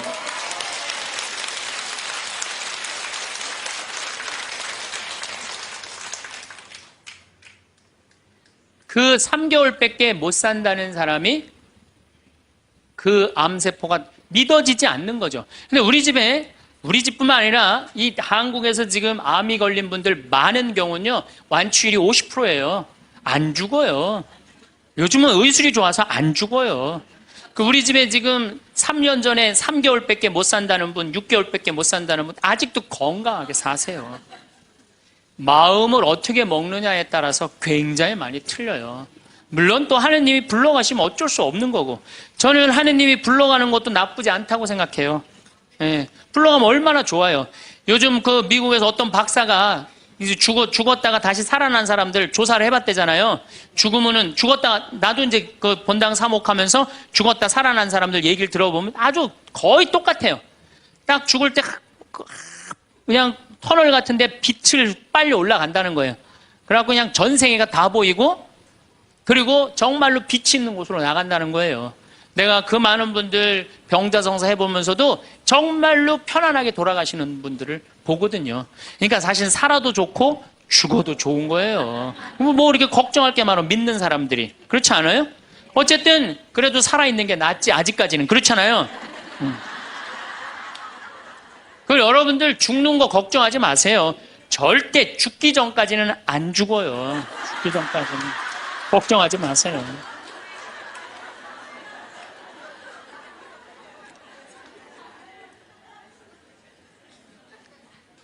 축하한다고. 근데 산책을 나갔다는 거예요. 아, 그렇다고. 예. 그래갖고 이제 11월 달이 됐어요. 우리 집에 이제 은퇴 신부님들이 자주 오세요. 그래갖고 이제 은퇴 신부님들 장어를 사드린다고 내 차에 모시고 가는데 저녁에 전화가 왔어요. 근데 젊은 여자야. 신부님, 84살 먹은 신부님, 73살 먹은 신부님을 내 차에 태우고 운전을 하고 하는데 전화가 왔는데 내가 모르는 번호야. 근데 저쪽에서 너무 이쁘고 젊은 여자가 신부님 저예요 그러는 거예요. 아니 내가 누군지 어떻게 알아. 목소리가 너무 이뻐. 그래서 실례하지만 누구시냐고 그랬더니 저쪽에서 뭐라 그러냐면 신부님 섭섭해요. 제 목소리를 벌써 잊으셨어요 그러는 거예요. 그래서 내가 누구냐고 그러니까 저 마리아예요 그러는 거예요. 그러니까 그 자매야. 아니 목소리가 원래 이렇게 이뻤느냐고. 말만 하면 울음을 물었거든요. 신부님 나 죽으면 안 돼요 이랬던 자매인데 이렇게 밝은 목소리냐고. 신부님 제가 요즘 너무 건강이 좋아지고 너무너무 행복하다고. 그리고 재작년 5월 달에 내가 전라도 여수에 강의를 갔는데 문수동 성당이라는 곳에 강의를 갔는데 그 자매가 순천에서 온 거예요. 갓김치를 담아서. 근데 이 자매가 나한테 전화해갖고 신부님 자기는 너무 행복하다는 거. 뭐가 행복하냐고 하니까 드디어 파마를 했다는 거예요. 암 환자들 꿈은 파마하는 거 아니에요. 그리고 딱 봤는데 그 자매가 이뻐요. 되게 암 걸리는 사람들 특징이 뭐냐면 이뻐요. 암 걸린 사람들이 왜 이쁜지 알아요? 이쁘니까 승질을 못 내잖아요. 이쁜 척 해야 될 거 아니야. 그러니까 화나는 일이 있어도 다 참고 사는 거야. 그러니까 이쁜 사람들이 암에 많이 걸려요. 또 어떤 사람이 법 없이도 사는 사람들이 암에 많이 걸려요. 다 참고. 그게 다 암이 되는 거예요. 그걸 참고 사느냐고. 참 예쁘게 생겼어. 그 많은 분들 중에 딱 마리아 자매가 눈에 딱 띄더라고요. 우리 직원들은 몰라보더라고. 얼굴이 분홍색으로 변하고. 나를 끌어안으면서 자기 너무 행복하다는 거. 그러니까 이 자매는 딱 끌어안았는데 내가 성령으로 꽉 차 있는 걸 느끼겠더라고요. 근데 3개월 만에 돌아가신다는 분이 지금 3년째 살고 있어요. 지금까지도. 그래서 여러분들 우리가 마음을 근심 걱정하지 말고 감사하다가 살다 보면은 우리한테는 늘 행복한 일이 벌어진다. 신부님 결혼 생활을 한번 해보세요. 얼마나 화가 나나. 여러분들 누구 때문에 제일 많이 화가 나요? 남편, 아내, 자식들 때문에 화가 나죠. 이 자식들하고 관계를 보면은 자식 그냥 아무 잘못도 없는데 자기 화나면 자식들한테 뭐라고 폭언을 쏟아붓느냐면은 다 필요 없어. 너도 필요 없어. 그러죠? 밥이 넘어가냐? 뭐 이런 말 막 하잖아요. 자식들한테. 근데 여러분들 자식들한테 화로 키우면 그 화가 자기한테 돌아옵니다. 제가 한 15년 전에 용산 전자랜드에 내 후배 신부가 전축을 산다고 그래서 전축 사러 갔어요. 그때 2월 15일경이었어요. 졸업 시즌이었어요. 전축을 사러 갔는데 그날 아마 아들이 이제 졸업을 했나 봐, 중학교를. 그래갖고 컴퓨터를 사준다고 엄마하고 아들하고 나온 모양이에요. 근데 엄마는 100만 원을 들고 나오고 아들은 그 컴퓨터 앞에서 150만 원짜리 컴퓨터를 자꾸 사고 싶어 하더라고요. 그러니까 이제 아들하고 엄마하고 하니까 엄마가 슬슬 열받는 거지. 아들이 그냥 100만 원짜리 사면 좋은데 150만 원짜리 자꾸 산다고 우기니까 엄마가 너무 열받으니까 이 감정을 조절하지 못하고 아들 귀싸대기를 때렸어요. 그 많은 사람들이 있는데 쫙 소리가 났어요. 난 전축 사다가 무슨 소린가 했더니 때린 거 엄마가. 그래갖고 내가 그 모자가 하는 게 하도 신기해서 전축 사는 걸 관두고 구경하기 시작했어요. 어떻게 되나. 근데 엄마가 너무 화가 나니까 이성을 잃으니까 뭐라고 그러느냐면은 너 지금부터 나한테 엄마라고 그러지 말고 아줌마라고 불러. 내 말 그렇게 안 들을 거면 아줌마라고 불러. 나 지금부터 네 엄마 아니야. 얘가 그냥 귀싸대기를 맞고 얼마나 창피해. 그 많은 사람들이 봤는데 막 울더라고 얘가. 그런데 막 울더니 계단에서 막 울더니 얘가 착한 애예요. 막 한참 생각하더니 자기가 잘못했다고 생각을 했는지 엄마한테 가갖고 엄마 미안해 내가 100만 원짜리 살게. 분명히 그랬거든 아들은. 근데 엄마는 이미 이성을 잃은 상태야. 그러니까 엄마가 웬만한 엄마는 고맙다. 네가 그렇게 마음을 돌려줘서 그리고 내가 때린 거 미안하다. 이래야 되는데 이 엄마는 완전히 이게 정신이 나간 엄마라 뭐라고 그러냐면 이놈의 새끼 아줌마라고 부르는데 왜 자꾸 엄마라고 부르느냐고. 여러분 그 아이가 그날 컴퓨터 얻어갖고 갈 수 있어요. 그렇지만 시간이 지나면은 아이가 엄마가 컴퓨터 사준 거 생각할까요? 귀싸대기 맞은 거 생각할까요?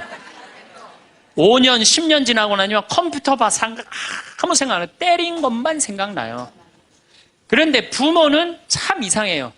자식한테 때린 건 하나도 생각 안 하고 잘해준 것만 생각해요. 그러니까 자식은 부모한테 맞은 것만 생각하고 부모는 자식한테 잘해준 것만 생각해요. 나중에 만나면은 이게 영 딴 마음을 갖고 사는 거야. 그러니까 여러분들 중에 만약에 자식들이 화가 나갖고 만약에 내가 때렸다. 늙어서 호강받을 생각은 꿈도 꾸지 말아라. 며칠 전에 중국에서 한 엄마가 길거리에서 아이를 막 발로 차고 막 때리는 거 보셨죠? 방송에 나왔더라고요. 화로 키우면요, 걘 나중에 그 엄마한테 화로 갚을 수밖에 없어요. 근데 우리가 왜 자식들한테 많이 더 화가 나느냐? 이유는 딱 한 가지예요. 공부 못한다는 거예요. 공부 못한다는 거. 공부 안 하고 딴짓 한다고 사친구 때 공부 안 하고 컴퓨터 게임이나 하고 더욱이 눈 동그랗게 뜨고 부모한테 덤비면은 화가 나요 안 나요? 나죠? 그리고 그냥 문 쾅 닫고 자기 방에 들어가고 나오지도 않으면은 속에서 불 나지 않아요? 근데 여러분들 자라면서 사춘기 때는 그러는 게 당연한 거예요. 사춘기 때는 방황할 수 있는 권리가 있는 아이들이에요. 사춘기 때는 자기가 방황하는 게 당연한 거예요. 얘네들은 권리예요. 방황하는 게 혼란스러운 게. 근데 엄마들이 그걸 허락을 안 해. 내가 좀 마음이 산란하고 그냥 몸도 막 변하고 그냥 정신도 이상하고 여자 보면 가슴이 흥분되고 막 그래갖고 학교도 가기 싫고 그래갖고 그냥 마음이 산란해갖고 오늘은 학교를 하루 접고 명동에서 좀 고민 좀 해야 되겠다. 학교를 하루 안 갔어. 학교 선생님이 엄마한테 애가 학교 안 왔다고 그냥 찾아보니까 명동에서 그냥 애가 그냥 왔다 갔다 하는 거야. 엄마 미치는 거죠. 엄마 뭐라 그래? 너 방황은 나중에 지금 공부하고 방황을 엄마가 명동에서 대신해 줄 테니까 너는 지금 뭐 해야 돼? 공부해야 돼. 얘는 방황할 자격도 없는 거예요. 우리나라 애들은. 우리나라 애들은요 부모를 마귀로 보는 거 마귀로. 자기를 괴롭히는 마귀로 보는 거예요. 부모가 어디 있어요. 사실은 여러분들 자식들한테 욕심만 포기하면요 자식들하고 싸울 일 하나도 없어요. 사실은 내 자식이 몸으로 살 놈인지 머리로 살 놈인지 빨리 판단해야 돼요. 우리 집에 이것도 한 3년 전 얘기인데 요셉이가 왔어요. 고등학교 졸업하고 대학을 떨어진 아이예요. 근데 그냥 대학을 떨어졌는데 집에서 컴퓨터 게임만 하는 거예요. 엄마가 미치는 거지. 애를 보면 대학도 안 들어갔지, 새벽 4시까지 컴퓨터 게임하지, 낮에는 1시에 일어나지. 그냥 미치는 거죠. 그래갖고 나한테 데리고 왔어요. 강원도 평창에. 근데 살이 얼마나 쪘는지 애가 살이 너무 찐 거예요. 그래갖고 그냥 살이 쪄갖고 이 눈두덩이가 안 보이는 거예요. 신부님 우리 애가 문제라고 공부는 안 하고 컴퓨터 게임만 한다고.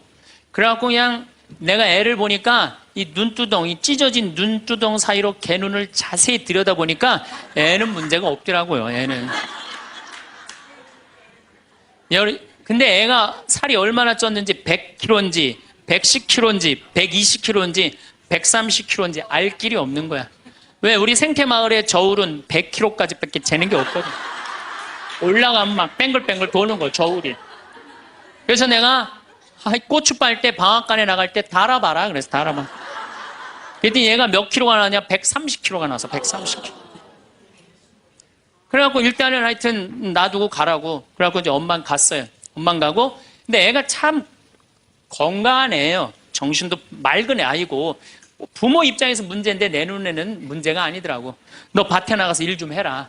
그래갖고 이제 다 큰 애니까 밭에 나가서 일을 하고 일주일 지나고 난 다음에 관리장한테 물어봤어요. 걔 어떠냐고, 요셉이. 그랬더니 관리장이 넘버 원이라는 거예요. 엄마는 문제라고 데리고 왔는데 우리 생태마을의 관리장은 넘버 원이라는 거. 일도 잘하고 성격도 좋고 기가 막히더라고. 뭐 어떻게 일을 잘하냐 하니까 애가 힘이 좋아갖고 물건도 게으름을 안 핀다는 거예요. 게으름을. 여러분들 얘가 몸으로 살래요? 머리로 살래요? 몸으로 살래죠? 몸으로 살래를 머리로 살라 그러면 얘가 머리가 돌 것 같아, 안 돌 것 같아요? 그러니까 내가 몸으로 살지 머리로 살지 빨리 구분할 줄 알아야 돼요. 그래갖고 애가 너무 괜찮으니까 6월 달에 우리 생태마을에 앞에 강이 흐른단 말이에요. 거기서 래프팅을 합니다. 그래서 래프팅 가이드를 자격증을 따라고 그랬어요. 그랬더니 우리 래프팅 가이드 팀장이 신부님 다른 아이는 다 따도 얘는 못 땁니다. 왜냐하면 이 가이드 자격증 체육학과 아이들이 따는 거거든요. 배를 뒤집었다가 폈다가 강물에 뛰어들어갔다가 강물에 또 올라오고 그래야 되는데 130kg짜리가 강물에 한번 빠지면 그만이지 어떻게 자격증을 땁니까? 그래갖고 가이드를 자격증을 보냈는데 그 금요일날 따갖고 왔어요. 기가 막힌 거죠. 어떻게 땄냐 그러니까 그 주간에 비가 오지 않아갖고 배가 강바닥에 단 거야. 그래갖고 그냥 들어왔다 나갔다 자격증 따갖고 왔어요. 그리고 아이가 가이드를 하는데 인기가 최고예요. 최고. 너무너무 잘하는 거 아이가. 그래갖고 이제 9월 달에 엄마가 와서 보니까 아들이 130kg짜리니까 116kg가 된 거야. 그러니까 살이 홀쭉 빠지고 눈빛이 초롱초롱해진 거야. 그러니까 엄마가 가자, 공부하러.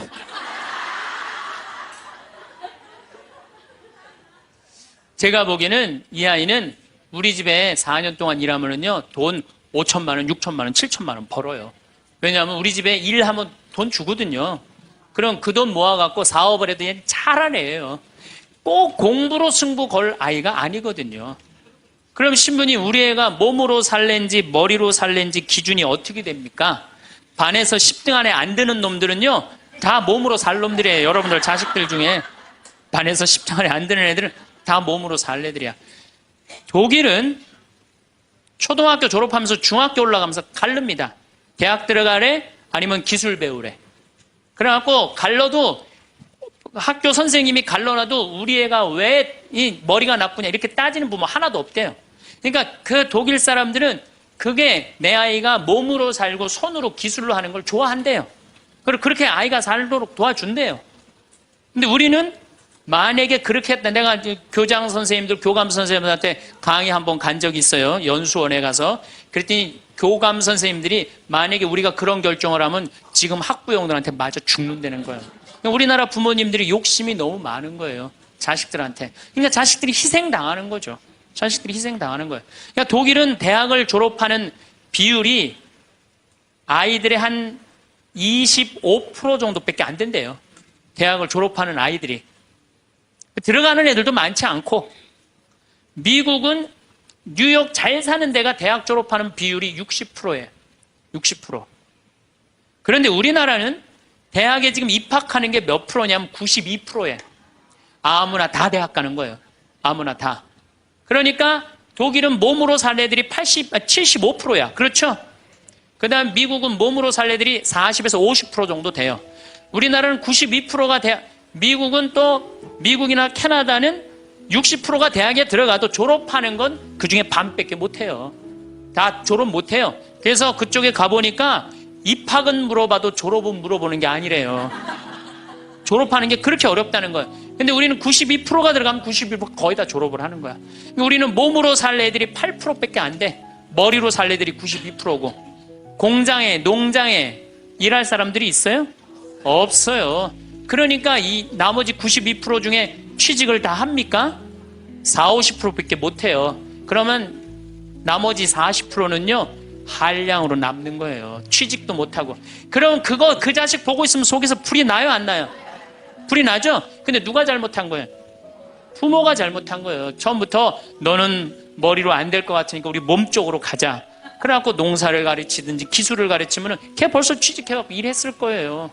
근데 다 우리의 삐뚤어진 욕심 때문에 아이도 망가뜨리고 부모도 망가지고 그래갖고 돈 쏟아 넣느냐고 노후 대책연금도 못하고 그러니까 그냥 전 국민이 그냥 화 속에서 사는 거예요. 그러니까 저는 정말로 우리나라 이 교육제도가 화의 근원이라고 생각해요. 그렇다면은 자식 때문에 화나죠. 그런데 이 부부라도 서로 사이가 좋으면은 좋은데 엄마들이 자식한테 미쳐갖고 남편한테 신경 써야 안 써요? 안 쓰죠? 남편이 외로운지 힘든지도 몰라요. 근데 자식들은 부부가 막 사랑스럽고 이렇게 다정하게 지내는 부모를 본 자식들은요 안정스럽게 자란대요. 근데 부부가 맨날 싸우고 막 이러는 자식들은요 굉장히 불안정하게 자란다는 거예요. 그래서 저는 정말로 감사한 게 저는 고등학교 졸업할 때까지 부부는 안 싸우는 건 줄 알았어요. 부부는 한 번도 부부 싸움을 본 적이 없어요. 저는. 근데 내 고등학교 때 친구가 아이 뭐 술 먹자고 고등학교 때 왜 그러냐 그러니까 아버지가 엄마를 때려갖고 눈탱이가 밤탱이가 됐다는 거예요. 자기 너무너무 괴롭다는 거예요. 그래서 저는 그때 충격받았어요. 어떻게 부부가 싸우느냐 그런 충격을 받았어요. 저는. 왜냐하면 나는 우리 어머니 아버지 싸우는 걸 한 번도 못 봤거든요. 그래서 내가 그 얘기를 얼마 전에 우리 형제들이 다 모였을 때 나는 어머니 아버지 싸우는 걸 한 번도 못 봤다. 그랬더니 우리 형제들이 이구동성으로 딱 한마디 하더라고요. 신부님이 집에 붙어 있은 적 있어야지 그걸 보는 거 아니냐.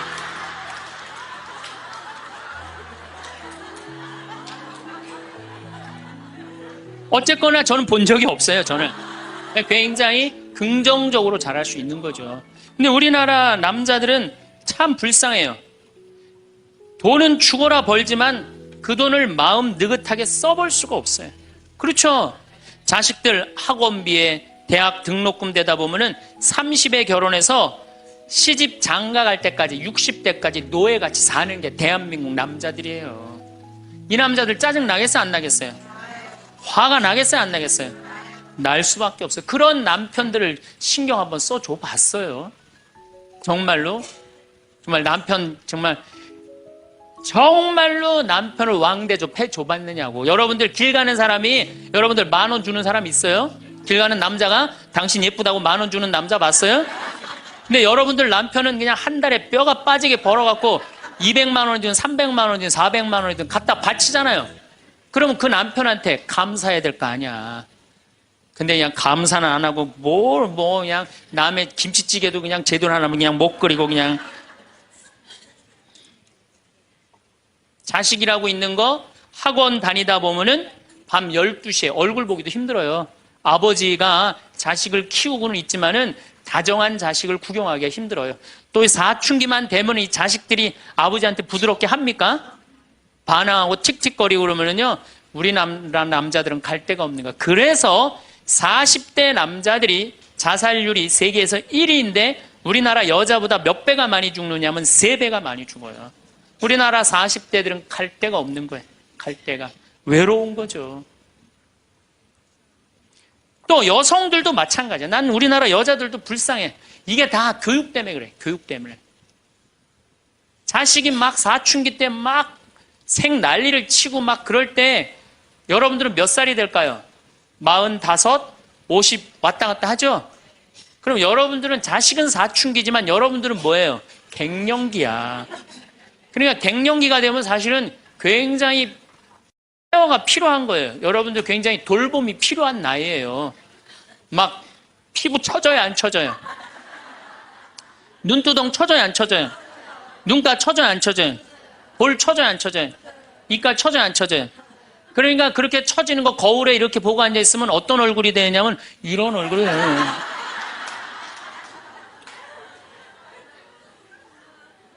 사람은요, 눈가가 올라가야지 이쁘고, 입가가 올라가야지 이쁘거든요. 그러니까 이제 50이 되면은 이쁜 게 하나도 없는 거야. 그러니까 젊은 여자들이 이쁘게 보이려고 화장할 때 어떻게 연필을 막 위로 그리잖아, 이렇게. 근데 50이 되면 연필로 그려도 결국은 어떻게 돼요? 끝이 떨어지잖아요.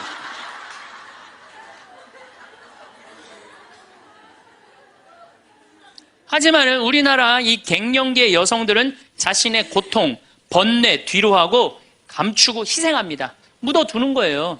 자식을 위해서 희생한다. 내가 지금 뭐 생리가 이어졌다, 끊어졌다. 그냥 정신이 깜빡깜빡 하잖아요, 여러분들. 갱년기 시작되면은. 그렇죠? 지갑은 뒀는데 어디다 뒀는지 생각이 안 나는 그런 경우 참 많죠. 그러니까 자기만 희생한다고 생각을 하니까 화가 나는 거예요. 화가 나는 거. 더욱이 50이 되면은 뭐에 걸리느냐 하면 빈둥지 증후군에 걸려요. 자식 공부하러 나가고, 그렇죠? 남편 돈 벌러 나가고, 자기는 50 되면은 아무도 옆에 없는 것 같은 외로움 속에 자기가 이제 빠지는 거죠. 그러면 이제 자식 보면 막 화가 나는 거예요. 남편 봐도 화가 나고, 몸에는 막 테스토스테론이 나와가고 힘은 흘러 넘치고, 그러니까 막 소리소리 지르는 거예요. 그러니까 50 넘은 여자 중에 여자 같은 여자는 없고 전부 다 깡패 같은 여자들만 있는 거예요. 50 넘은. 그래서 나는 이 부부들 보면은 참 재미난 게 성당에서 내가 보면 얼굴도 예쁘고 정말로 상냥해요. 이 음식 반찬도 맛있게 하고, 그럼 남편하고 술 한잔 하면서 형제님 행복하다고, 저렇게 이쁘고 상냥하고 괜찮은 여자랑 살아서 정말로 부럽다고. 그러면은 형제님들 대부분이 뭐라고 그러냐면, 신부님 부러우세요? 너무 부럽다고. 그러면은 형제님들이 뭐라고 그러냐면, 데리고 가세요.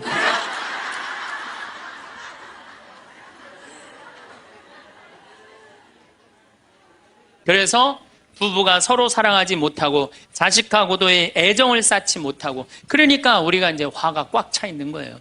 그러니까 이 화가 꽉 차 있으니까 정말로 상상하지 못하는 일들이 벌어지는 거. 우리 사회 안에서 막 서로 죽이고 뭐 내다 버리고 뭐 이런 일들이 벌어지는 거죠. 그러면은 화가 나면은 어떻게 이 화를 컨트롤을 해야 되느냐, 화를 다루어야 되느냐, 지금부터 그 얘기를 말씀드리겠습니다. 여러분들, 화가 나면 예수님만 보면 돼요. 우리가 인생이 답답할 때 누구만 보면 돼요? 예수님만 보면 됩니다. 요한복음 8장에 간음한 여자 얘기가 나옵니다. 자, 요한복음 8장에 간음한 여자 얘기가 나와요. 당시 2000년 전에 여자가 간음을 했다. 이건 당시 중동 지역에서는 어떻게 했느냐면 돌로 쳐서 그 여자가 돌에 맞아갖고 쓰러져갖고 돌 무더기를 만들어서 죽여요. 이번에도 중동에서 그런 일이 있었죠? 사진을 보니까 진짜 돌 무덤을 만들어 버리더라고요. 근데 이 여자가 간음을 하다가 이번에 이 중동에서 그런 분은 남자하고 팔짱 끼고 나갔는지 그냥 외출했다고 그거 이유 하나로 그 처벌을 당했어요. 근데 이 여자는 현장에서 붙잡혔어. 중동에서 이 여자들은요, 다 싸고 다녀요. 그만큼 여자를 사람 취급을 안 해요. 그런데 이 여자가 간음을 했어. 그러니까 남자들이 막 화가 날 것 같아, 안 날 것 같아요? 너무너무 화가 나는 거지. 예쁜 여자가 다른 남자하고 대낮에 간음하다가 붙잡혔다. 남자들이 흥분할 수밖에 없어요. 그래갖고 막 눈이 뒤집어져갖고 예수님은 안 그래도 예수님한테 별렀어요. 왜? 요한복음 7장에 귀에만 대면 예수님을 죽이려고 그랬거든. 근데 이 사건이 8장에 일어나요. 8장에. 그러니까 모두를 용서해라, 사랑해라 이런 분하고 율법 1.1핵도 없어지면 안 된다. 그러니까 율법학자들이 예수님 앞에 이 여자를 패댕기를 치는 거예요. 당신이 이 여자 간음했는데 어떻게 하면 좋으냐고. 근데 예수님이 보니까 이 사람들이, 이 남자들이 너무너무 흥분해 있는 거야. 눈이 뒤집어진 거예요. 보니까 흰 눈동자 95%, 까만 눈동자 5%야. 눈이 확 뒤집어져 있는 거야. 근데 예수님은 참 지혜로우셔요. 흥분한 사람하고는 얘기를 안 하시는 거예요. 여러분들, 두 사람이 막 싸워. 내가 말리로 들어갔어. 말리로 들어가면 나중에 흥분한 사람들 속에 뛰어들어가면 나중에 몇 명이 싸워요? 3명이 싸워요. 이게 눈에 뵈는 게 없을 때는요, 아무리 좋은 말도 귀에 안 들어오는 거예요. 눈에 뵈는 게 없을 때는. 예수님 딱 보니까, 이 사람들이 완전히 흥분해 있어. 그러니까 상대 안 합니다. 어떻게 하냐면, 대꾸도 안 하고, 바닥에다 뭘 쓰세요. 땅바닥에 뭘 쓰세요. 참 위대한 행동이죠. 흥분이 가라앉을 때까지 기다리시는 거죠. 저는 제 소원이 하나 있어요. 저는 본당 신부를 10년 동안 했는데 다행히 한 번도 뭐 교우들끼리 뭐 서로 싸워갖고 패가 갈린다든가 그런 적이 없어요. 그런데 이제 내가 다음에 이제 한번 본당에 나가면 주교님한테 가서 꼭 부탁하고 싶어요. 주교님한테 나는 어떤 본당에 나가고 싶냐고 부탁을 하고 싶냐면은 성당이 두 패로 나눠져갖고 머리통이 터지게 싸우는 본당에 나 보내달라고. 내가 꼭 하고 싶은 게 있어서 그래요. 뭘 하고 싶으냐면은 내가 이제 머리통이 터지게 싸우는 본당에 발령받아 갔단 말이야. 딱 발령받아 가면은 양쪽 회장들이 딱 올 거 아니에요. 신부님, 저치들이 우리 성당 돈 다 빼먹었다고. 또 이쪽 회장들은 저치들이 우리 성당 분위기 다 깬다고 CCBB를 가려달라고 흥분이 돼갖고 오면은 나는 아무 말도 안 하고 사제관 방바닥에 뭘 써보고 싶어요. 나 그거 꼭 해보고 싶어요. 여러분들도 만약에 남편이 나하고 얘기 좀 하자고 남편이 흥분돼갖고 너 왜 우리 어머니한테 그렇게 못되게 대하느냐 그래갖고 싸우자고 문을 열고 딱 들어가고 딱 봤는데 남편이 흥분을 했어. 눈동자를 보니까 흰 눈동자 95%, 까만 눈동자 5%야. 그러면은 부인이 그래 나도 할 얘기가 많다 해보자. 그러면은요 어떻게 될 것 같아요? 싸우고 귀싸대게 맞게 돼 있어요. 왜? 말로 싸우면요 남자는 여자를 못 이겨요. 남자는. 왜냐하면 여자는 하루에 25,000마디를 하고 남자는 하루에 15,000마디밖에 못 하거든요. 그러니까 말로는 여자를 이길 수가 없어요. 나는 우리 신부들 중에 수녀님하고 싸운 신부들 중에 수녀님하고 싸워서 수녀님을 이긴 신부를 본 적이 없어요.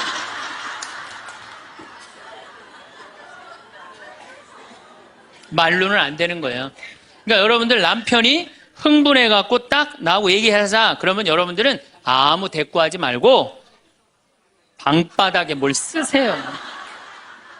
뭐 할 때까지? 남편 흥분 가라앉을 때까지. 예수님은 땅바닥에 쓰시는 거예요. 사실은 그거는 다른 뭐 아주 신학교 있을 때 뭐 많이 배웠죠. 뭘 써셨을까? 예수님이 과연 뭐 별 얘기를 들었는데 다른 의미는 아니고 흥분이 가라앉을 때까지 기다리신 거예요. 그래갖고 이제 이 사람들이 이제 흥분은 가라앉고 사건만 남은 거야. 사건. 그래갖고 이제 흥분이 좀 가라앉은 상태. 여러분들 아무리 화가 나도 열만 쉬면요 웬만하면 흥분이 가라앉아요. 그 열을 못 쉬어서 흥분이 터지는 거죠.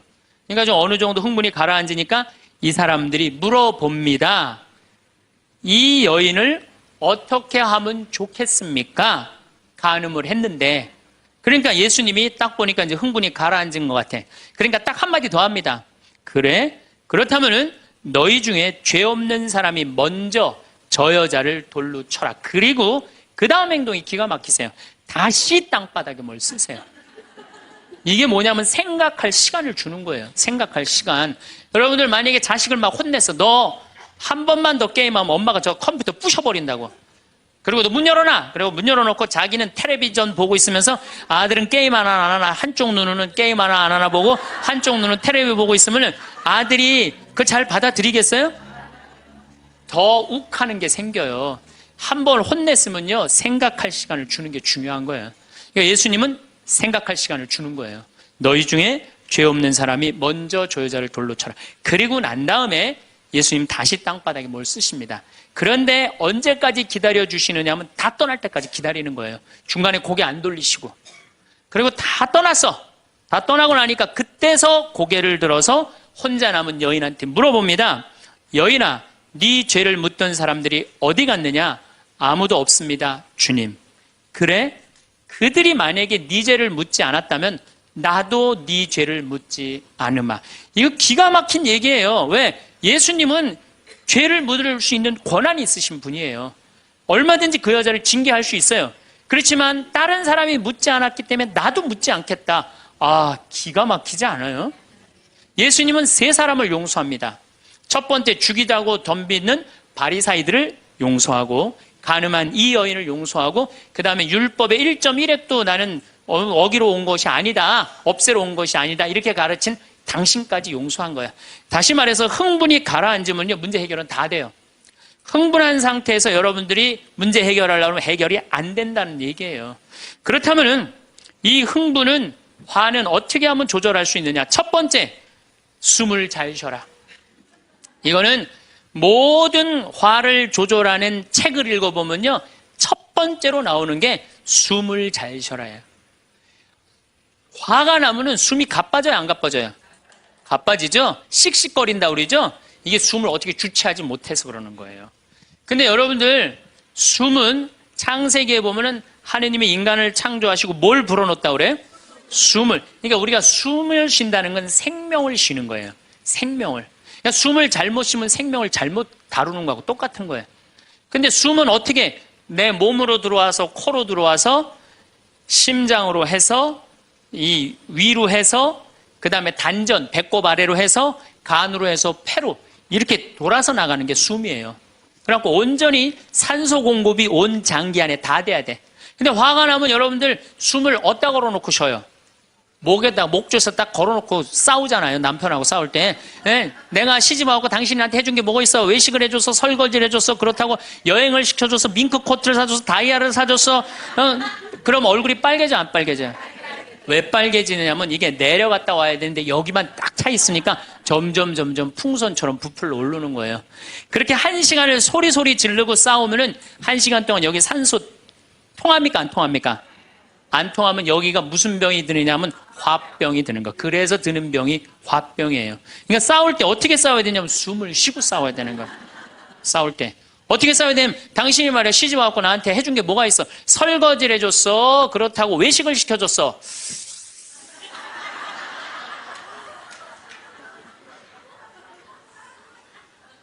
그렇다고 나 밍크 코트를 사줬어. 아니면 다이아를 사줬어. 당신 나한테 해준 게 뭐 있어? 내 시집 와서 고생만 했지.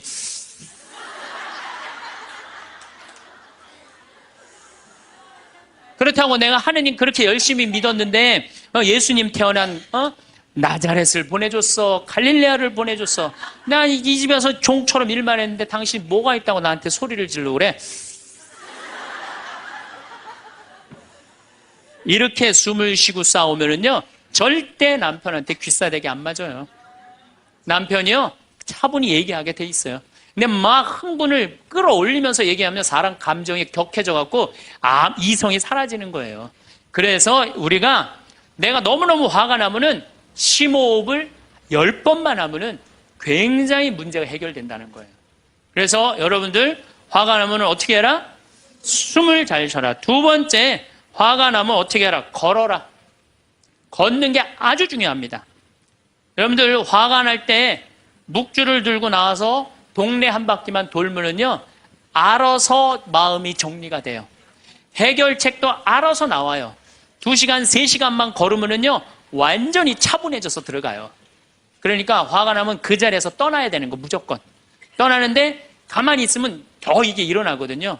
그래서 이 콤포스텔라라고 스페인의 야고보 성인 무덤 가는 800km, 그게 세계적으로 그렇게 인기가 좋은 게 왜 인기가 좋으냐 하면은 그 걸으면서 사람이 치유가 다 되고 마음 정리가 다 되기 때문에 그러는 거예요.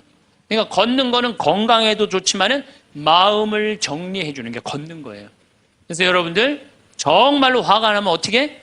걸으세요. 그리고 정말로 큰 숙제가 있다. 내 인생에 큰 숙제가 있다. 그러면은 도보 성지순례를 하세요. 도보 성지순례를. 저는 우리 교우들이랑 이 세남터에서부터 미리네까지 전체 교우가 밤 8시면 모여갖고 새벽 3시, 4시까지 저 미리네까지 걸었어요.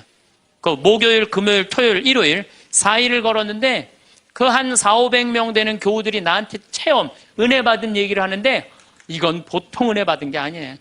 허리 아프던 사람은 허리 다 낫고, 위장 아프던 사람은 위장 다 낫고, 마음 복잡한 사람 마음 정리되고, 사업이 막 안 돼갖고 괴로워하던 사람은 빛을 보고, 걷는 게 그렇게 우리 인생에 중요한 거예요. 그래서 내가 정말 문제가 있다. 세남터서부터 걸으세요. 세남터 우리 김대건 시모님 시신 모시고 미리네까지 원선시호 할아버지가 그땐 청년이었지만 갔잖아요. 그 생각하고 걸으면은요, 여러분들 은혜 많이 받으실 거예요. 그러니까 화가 나면 어떻게 해라? 숨을 잘 쉬고 그 다음에 어떻게 해라? 걸어라. 그 다음에 화가 나면 화를 조절하는 방법 중에 세 번째는 잘 먹어라. 이게 먹는 게 화를 먹는 경우가 너무 많아요. 인스턴트 음식, 그렇죠? 이거 잘못 먹으면요, 다 화가 들어있는 거예요. 그리고 고기 너무 많이 먹으면요, 화냅니다. 여러분들 사슴 싸나워요, 안 싸나워요? 안 싸납죠? 사자 싸나워요, 안 싸나워요? 싸납죠? 사자 뭐 먹어요? 고기 먹죠? 사슴 뭐 먹어요? 풀 먹죠? 내 아들이 나한테 덤비는데 막 리모컨 던지고 막 자기 막 방문 부시고 그러면은요, 애가 성격이 나빠서 그런 게 아니에요. 아, 내가 고기를 너무 많이 먹여서 그렇구나. 그래갖고 걔를 뭘 먹이냐면 6개월 동안 풀만 먹여보세요. 6개월만 지나면 완전히 온순해집니다. 그리고 여러분들 우리가 먹는 게 화가 너무 많아요. 아주 비근한 예를 하나 드릴게요. 달걀을 예를 드릴게요. 달걀을 여러분들, 닭들 어떻게 달걀을 낳아요? 우리 지금 여러분들 보통 드시는 닭들 다 가둬놓고 하죠? 재웁니까? 안 재웁니까? 안 재우죠? 재우지도 않죠. 공간이 조그맣죠. 스트레스 받으니까 옆에 닭 막 좁니다. 부리로. 그러니까 어떻게 하냐, 부리를 잘라요. 못 쪼개. 그런 닭들이 놓는 달걀은 화가 들어있을까요? 안 들어있을까요? 화가 들어있는 거예요. 그런 음식들이, 자연적이지 않은 음식들이, 반자연적인 음식들을 우리가 먹는 게 문제예요. 우리 닭들은 내가 300마리 키우는데 막 날아다니면서 놓는 알들은 벌써 향이 좋아요. 딱 떼서 먹으면 아주 고소하고. 그런데 일반 그 시중에서 이렇게 사는 닭들은 막 약간 좀 비리고 이런 냄새, 그 스트레스 받는 거예요. 그럴 만큼 먹는 게 중요한 거예요. 그래서 자연식이라는 게 우리한테 그래서 중요한 거예요. 그래서 이 화도 커피 많이 먹으면 막 심장 두근두근 거려요, 안 거려요? 그런 상태에서 화나는 일이 있으면 폭발합니다. 그러니까 먹는 게 아주 중요하다. 네 번째, 우리가 화를 잘 다스리려면은 이게 음양의 조화, 인생을 좀 즐길 줄 알아야 돼. 인생을. 하느님이 6일 일하고 7일째 쉬셨어요, 안 쉬셨어요? 쉬셨죠? 그럼 여러분들도 일하고 쉬어야 돼, 안 쉬어야 돼? 쉬어야 돼요. 근데 우리는 잘 안 쉬어. 하느님이 태양도 동그랗고 달도 동그랗고 산도 동그랗고 사람 머리도 동그랗고 이렇게 동그랗게 만들어 놓으신 이유는 동그랗게 살라고 그러는 거예요. 그런데 우리 평창에 내가 생태마을에서는 운전하고 읍내에 나가면은 한 번도 빵빵거리는 소리를 못 들어요. 근데 서울만 딱 오면은 여긴 다 네모나고 삐죽해. 그러니까 네모나고 삐죽한 거 보는 사람들 딱 1초만 늦게 출발해도 빵빵거리고 난리도 아니에요. 그러니까 여러분들 음양의 조화를 잘 이루어야 돼요. 남녀 뭐 쉬는 거 이런 게 굉장히 중요한 거거든요. 그래서 좀 어디 가서, 그러니까 우리 생태마을 같은데 1년에 일주일씩 와서 조용히 기도하고 쉬고 가면은 영원히 편안한 거죠.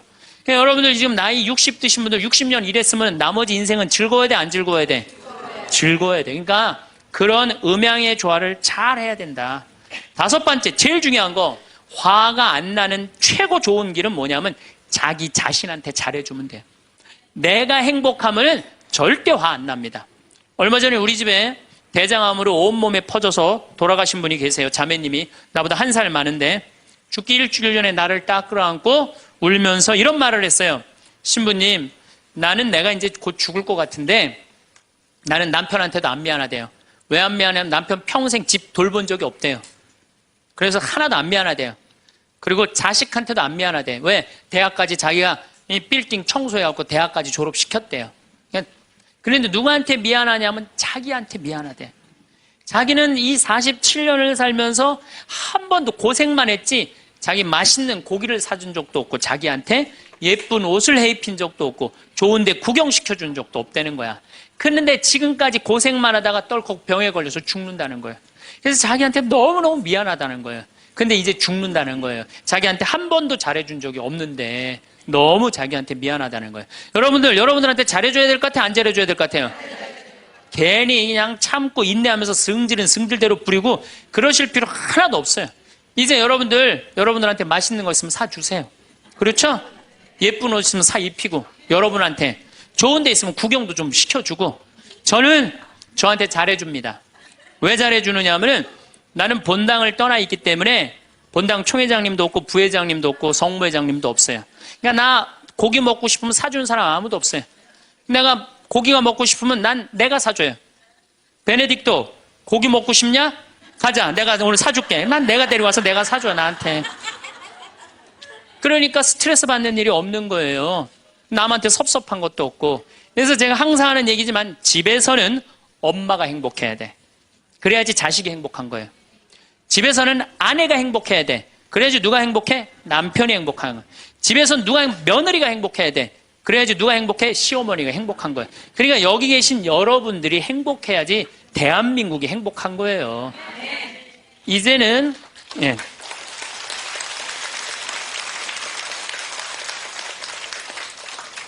자기한테 잘해주는 걸 비신앙적이라고 생각하지 마십시오. 온 세상을 얻는다 해도 자기 목숨을 잃으면 아무 소용이 없다.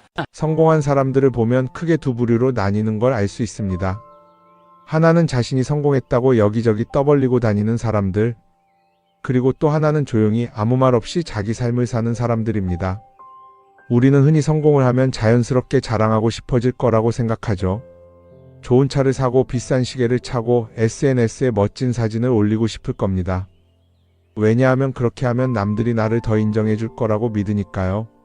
하지만 현실은 그렇지 않습니다. 오히려 진짜 성공한 사람들은 그렇게 행동하지 않습니다. 왜냐하면 보여줄 필요가 없기 때문입니다.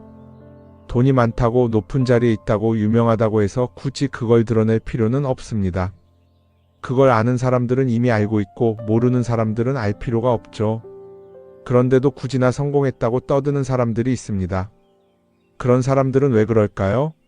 간단합니다. 그 사람들은 사실 그렇게까지 성공한 게 아니기 때문입니다. 우리는 종종 SNS에서 성공한 사람들을 봅니다. 해외여행을 가고 고급 레스토랑에서 밥을 먹고 멋진 차를 타고 다니는 모습? 그런데 가만히 보면 그런 걸 보여주는 사람들은 언제나 뭔가를 팔고 있습니다. 강의를 팔든 자기 브랜드를 홍보하든 아니면 단순히 자기 자존감을 유지하려고 하든 간에 결국 목적이 있는 거죠.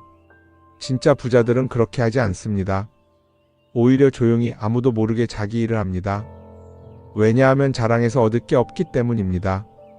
오히려 괜히 잘난 척했다가 사람들에게 이용당하거나 시기와 질투를 받거나 쓸데없는 오해를 사는 게 더 피곤합니다.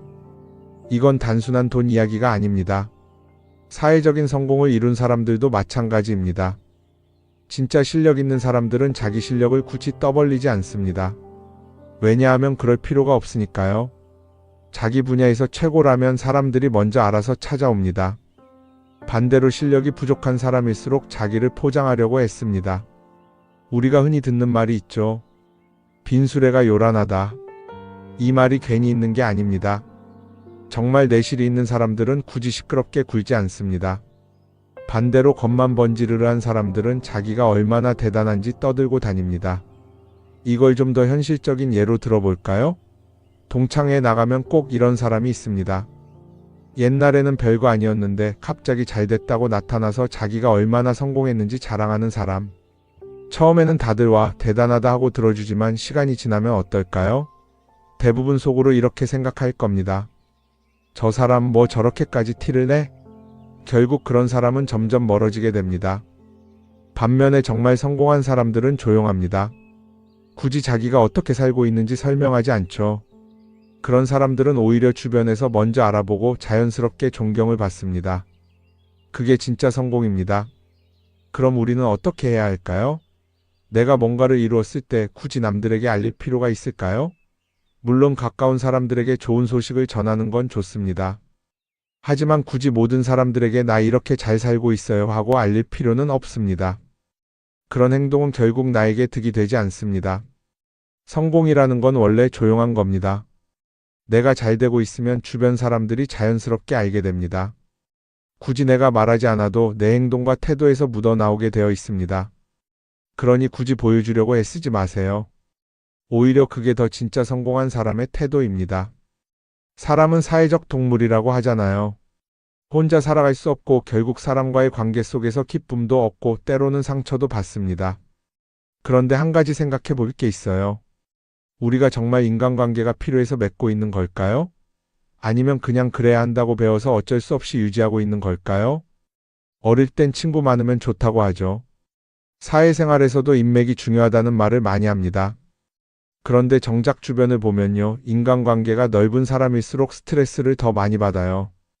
전화벨이 울릴 때마다 이번엔 또 무슨 부탁일까 싶고 단체 채팅방에서 메시지가 올 때마다 이걸 또 어떻게 대답해야 하나 고민하죠. 관계가 많아질수록 책임과 피로도 함께 늘어나는 겁니다. 어떤 사람들은 인간관계를 줄이면 외롭지 않겠냐고 해요. 그런데 가만히 생각해보면 진짜 외로움을 느끼는 순간이 언제인지 아세요? 오히려 불필요한 인간관계 속에 있을 때입니다. 같이 밥을 먹고 얘기를 나누는데도 뭔가 허전하고 대화가 컥 돌고 속마음을 나누지도 못할 때, 그럴 때 우리가 더 외롭다고 느끼죠. 그렇다고 당장 인간관계를 다 끊어버릴 순 없겠죠. 하지만 적어도 내가 정말 소중하게 여겨야 할 관계와 그냥 관성적으로 유지하는 관계는 구분할 필요가 있습니다. 예를 들어 매번 나한테 부탁만 하고 정작 내가 어려울 땐 연락 한 번 없는 사람. 내가 실수하면 뒷담화를 하면서 내 앞에서는 웃는 사람. 이런 관계를 굳이 계속 이어갈 이유가 있을까요? 가끔은 이런 경험도 있을 거예요. 우연히 어떤 사람과 친해졌는데 만난 지 얼마 되지도 않았는데 너무 많은 걸 털어놓는 사람들 있죠. 자기 속사정부터 가족 문제, 직장 고민까지 쏟아내는 사람들.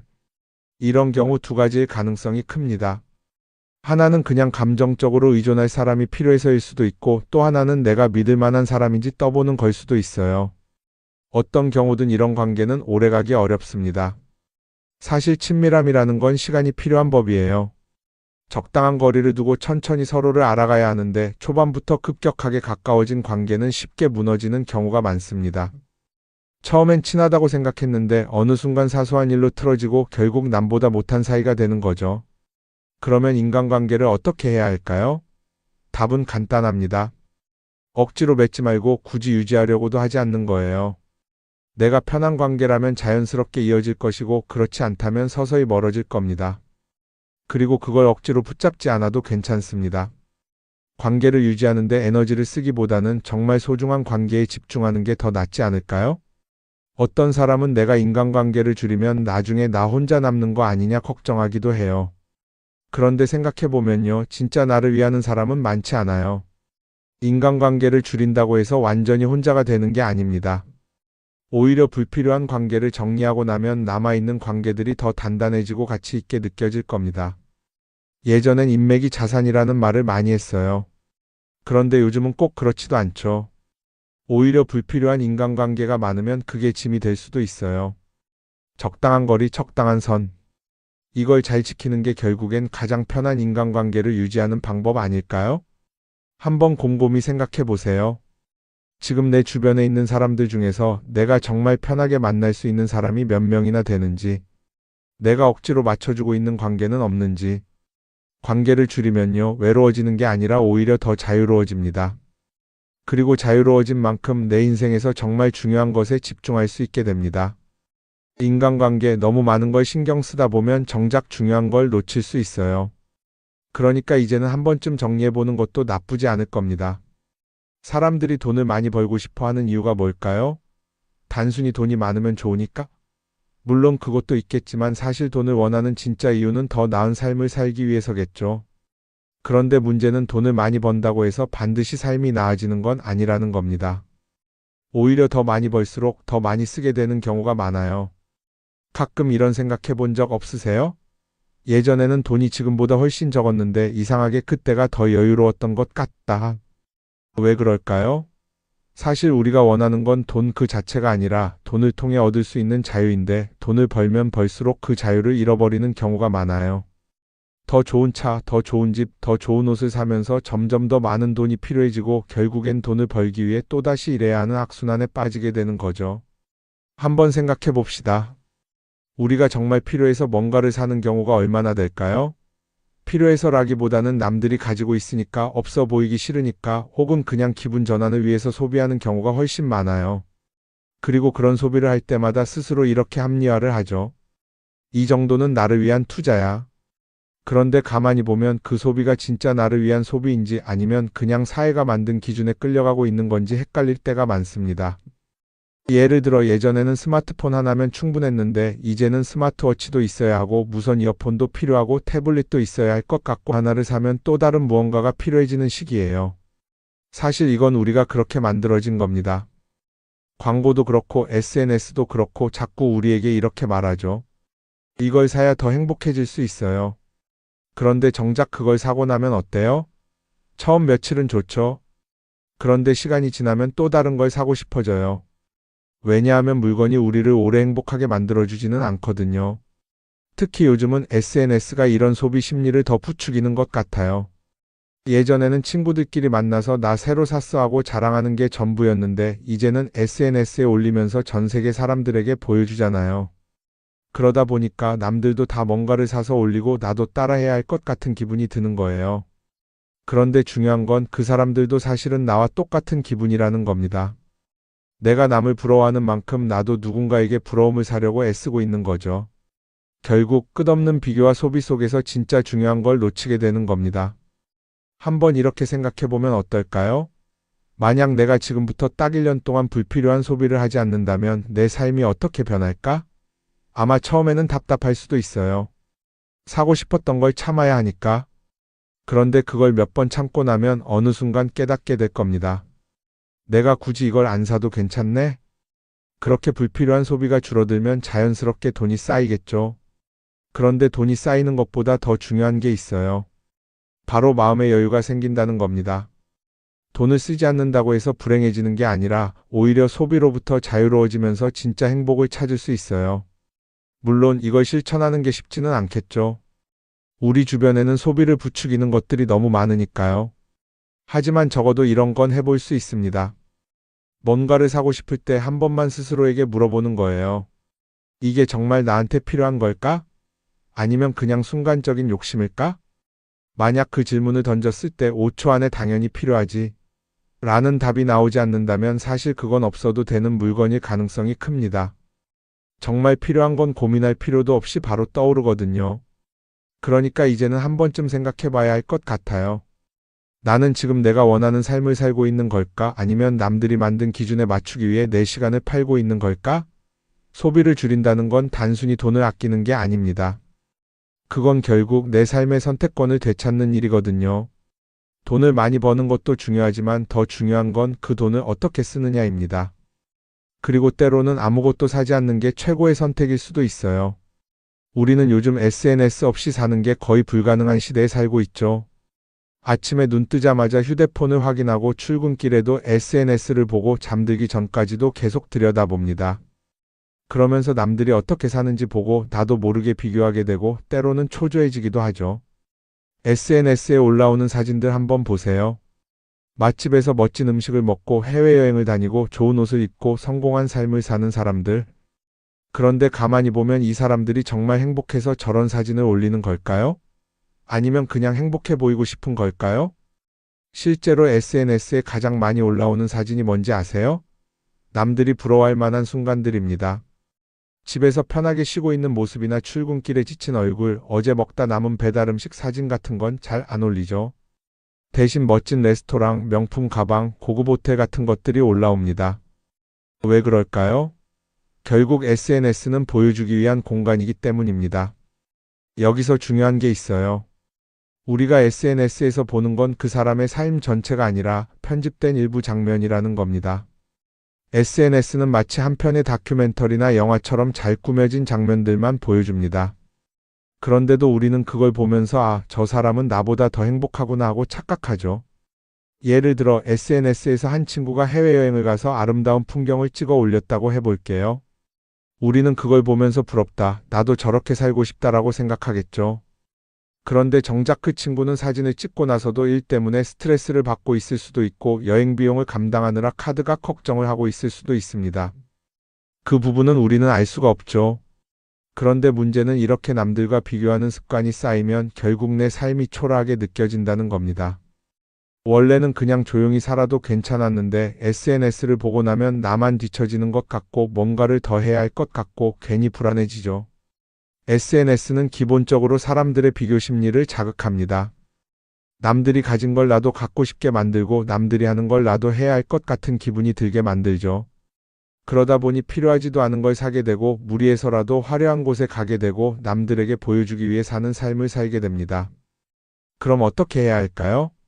사실 정답은 간단합니다. SNS에서 보이는 것들을 곧이곧대로 믿지 않는 것입니다. 그리고 더 중요한 건 남과 비교하는 걸 멈추는 것이에요. 어떤 사람이 비싼 차를 타고 다닌다고 해서 그 사람이 꼭 행복한 건 아닙니다. 좋은 차를 타고 다니지만 밤마다 사업 걱정에 잠 못 이루는 사람도 많아요. 반대로 대중교통을 이용하지만 마음 편하게 사는 사람도 있죠. 결국 행복은 보이는 것이 아니라 느끼는 것입니다. SNS를 덜 보면 덜 불행해진다는 연구 결과도 있어요. 하루 종일 남의 삶을 보면서 비교하는 시간을 줄이면 내 삶에 집중할 수 있는 시간이 많아지는 겁니다. SNS를 완전히 끊을 필요는 없지만 최소한 그 안에 있는 것들이 전부 진짜라고 생각하지 않는 태도는 필요합니다. 우리는 누구나 자신만의 속도로 살아가고 있어요. 남들은 남들대로 사는 거고 나는 나대로 살면 됩니다. SNS에서 남들의 화려한 모습을 볼 때마다 한 번쯤 이렇게 생각해 보세요. 이건 그 사람이 보여주고 싶은 삶일 뿐이다. 그러면 조금은 편해질 겁니다.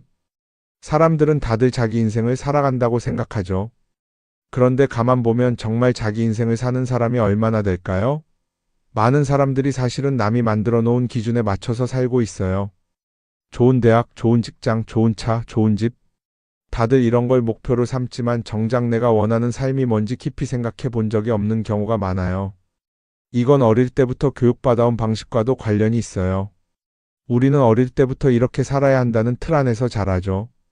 공부 열심히 해서 좋은 성적을 받아야 하고 좋은 직장을 가져야 하고 결혼도 적당한 때에 해야 하고 마치 인생이 정해진 수순이라도 있는 것처럼요.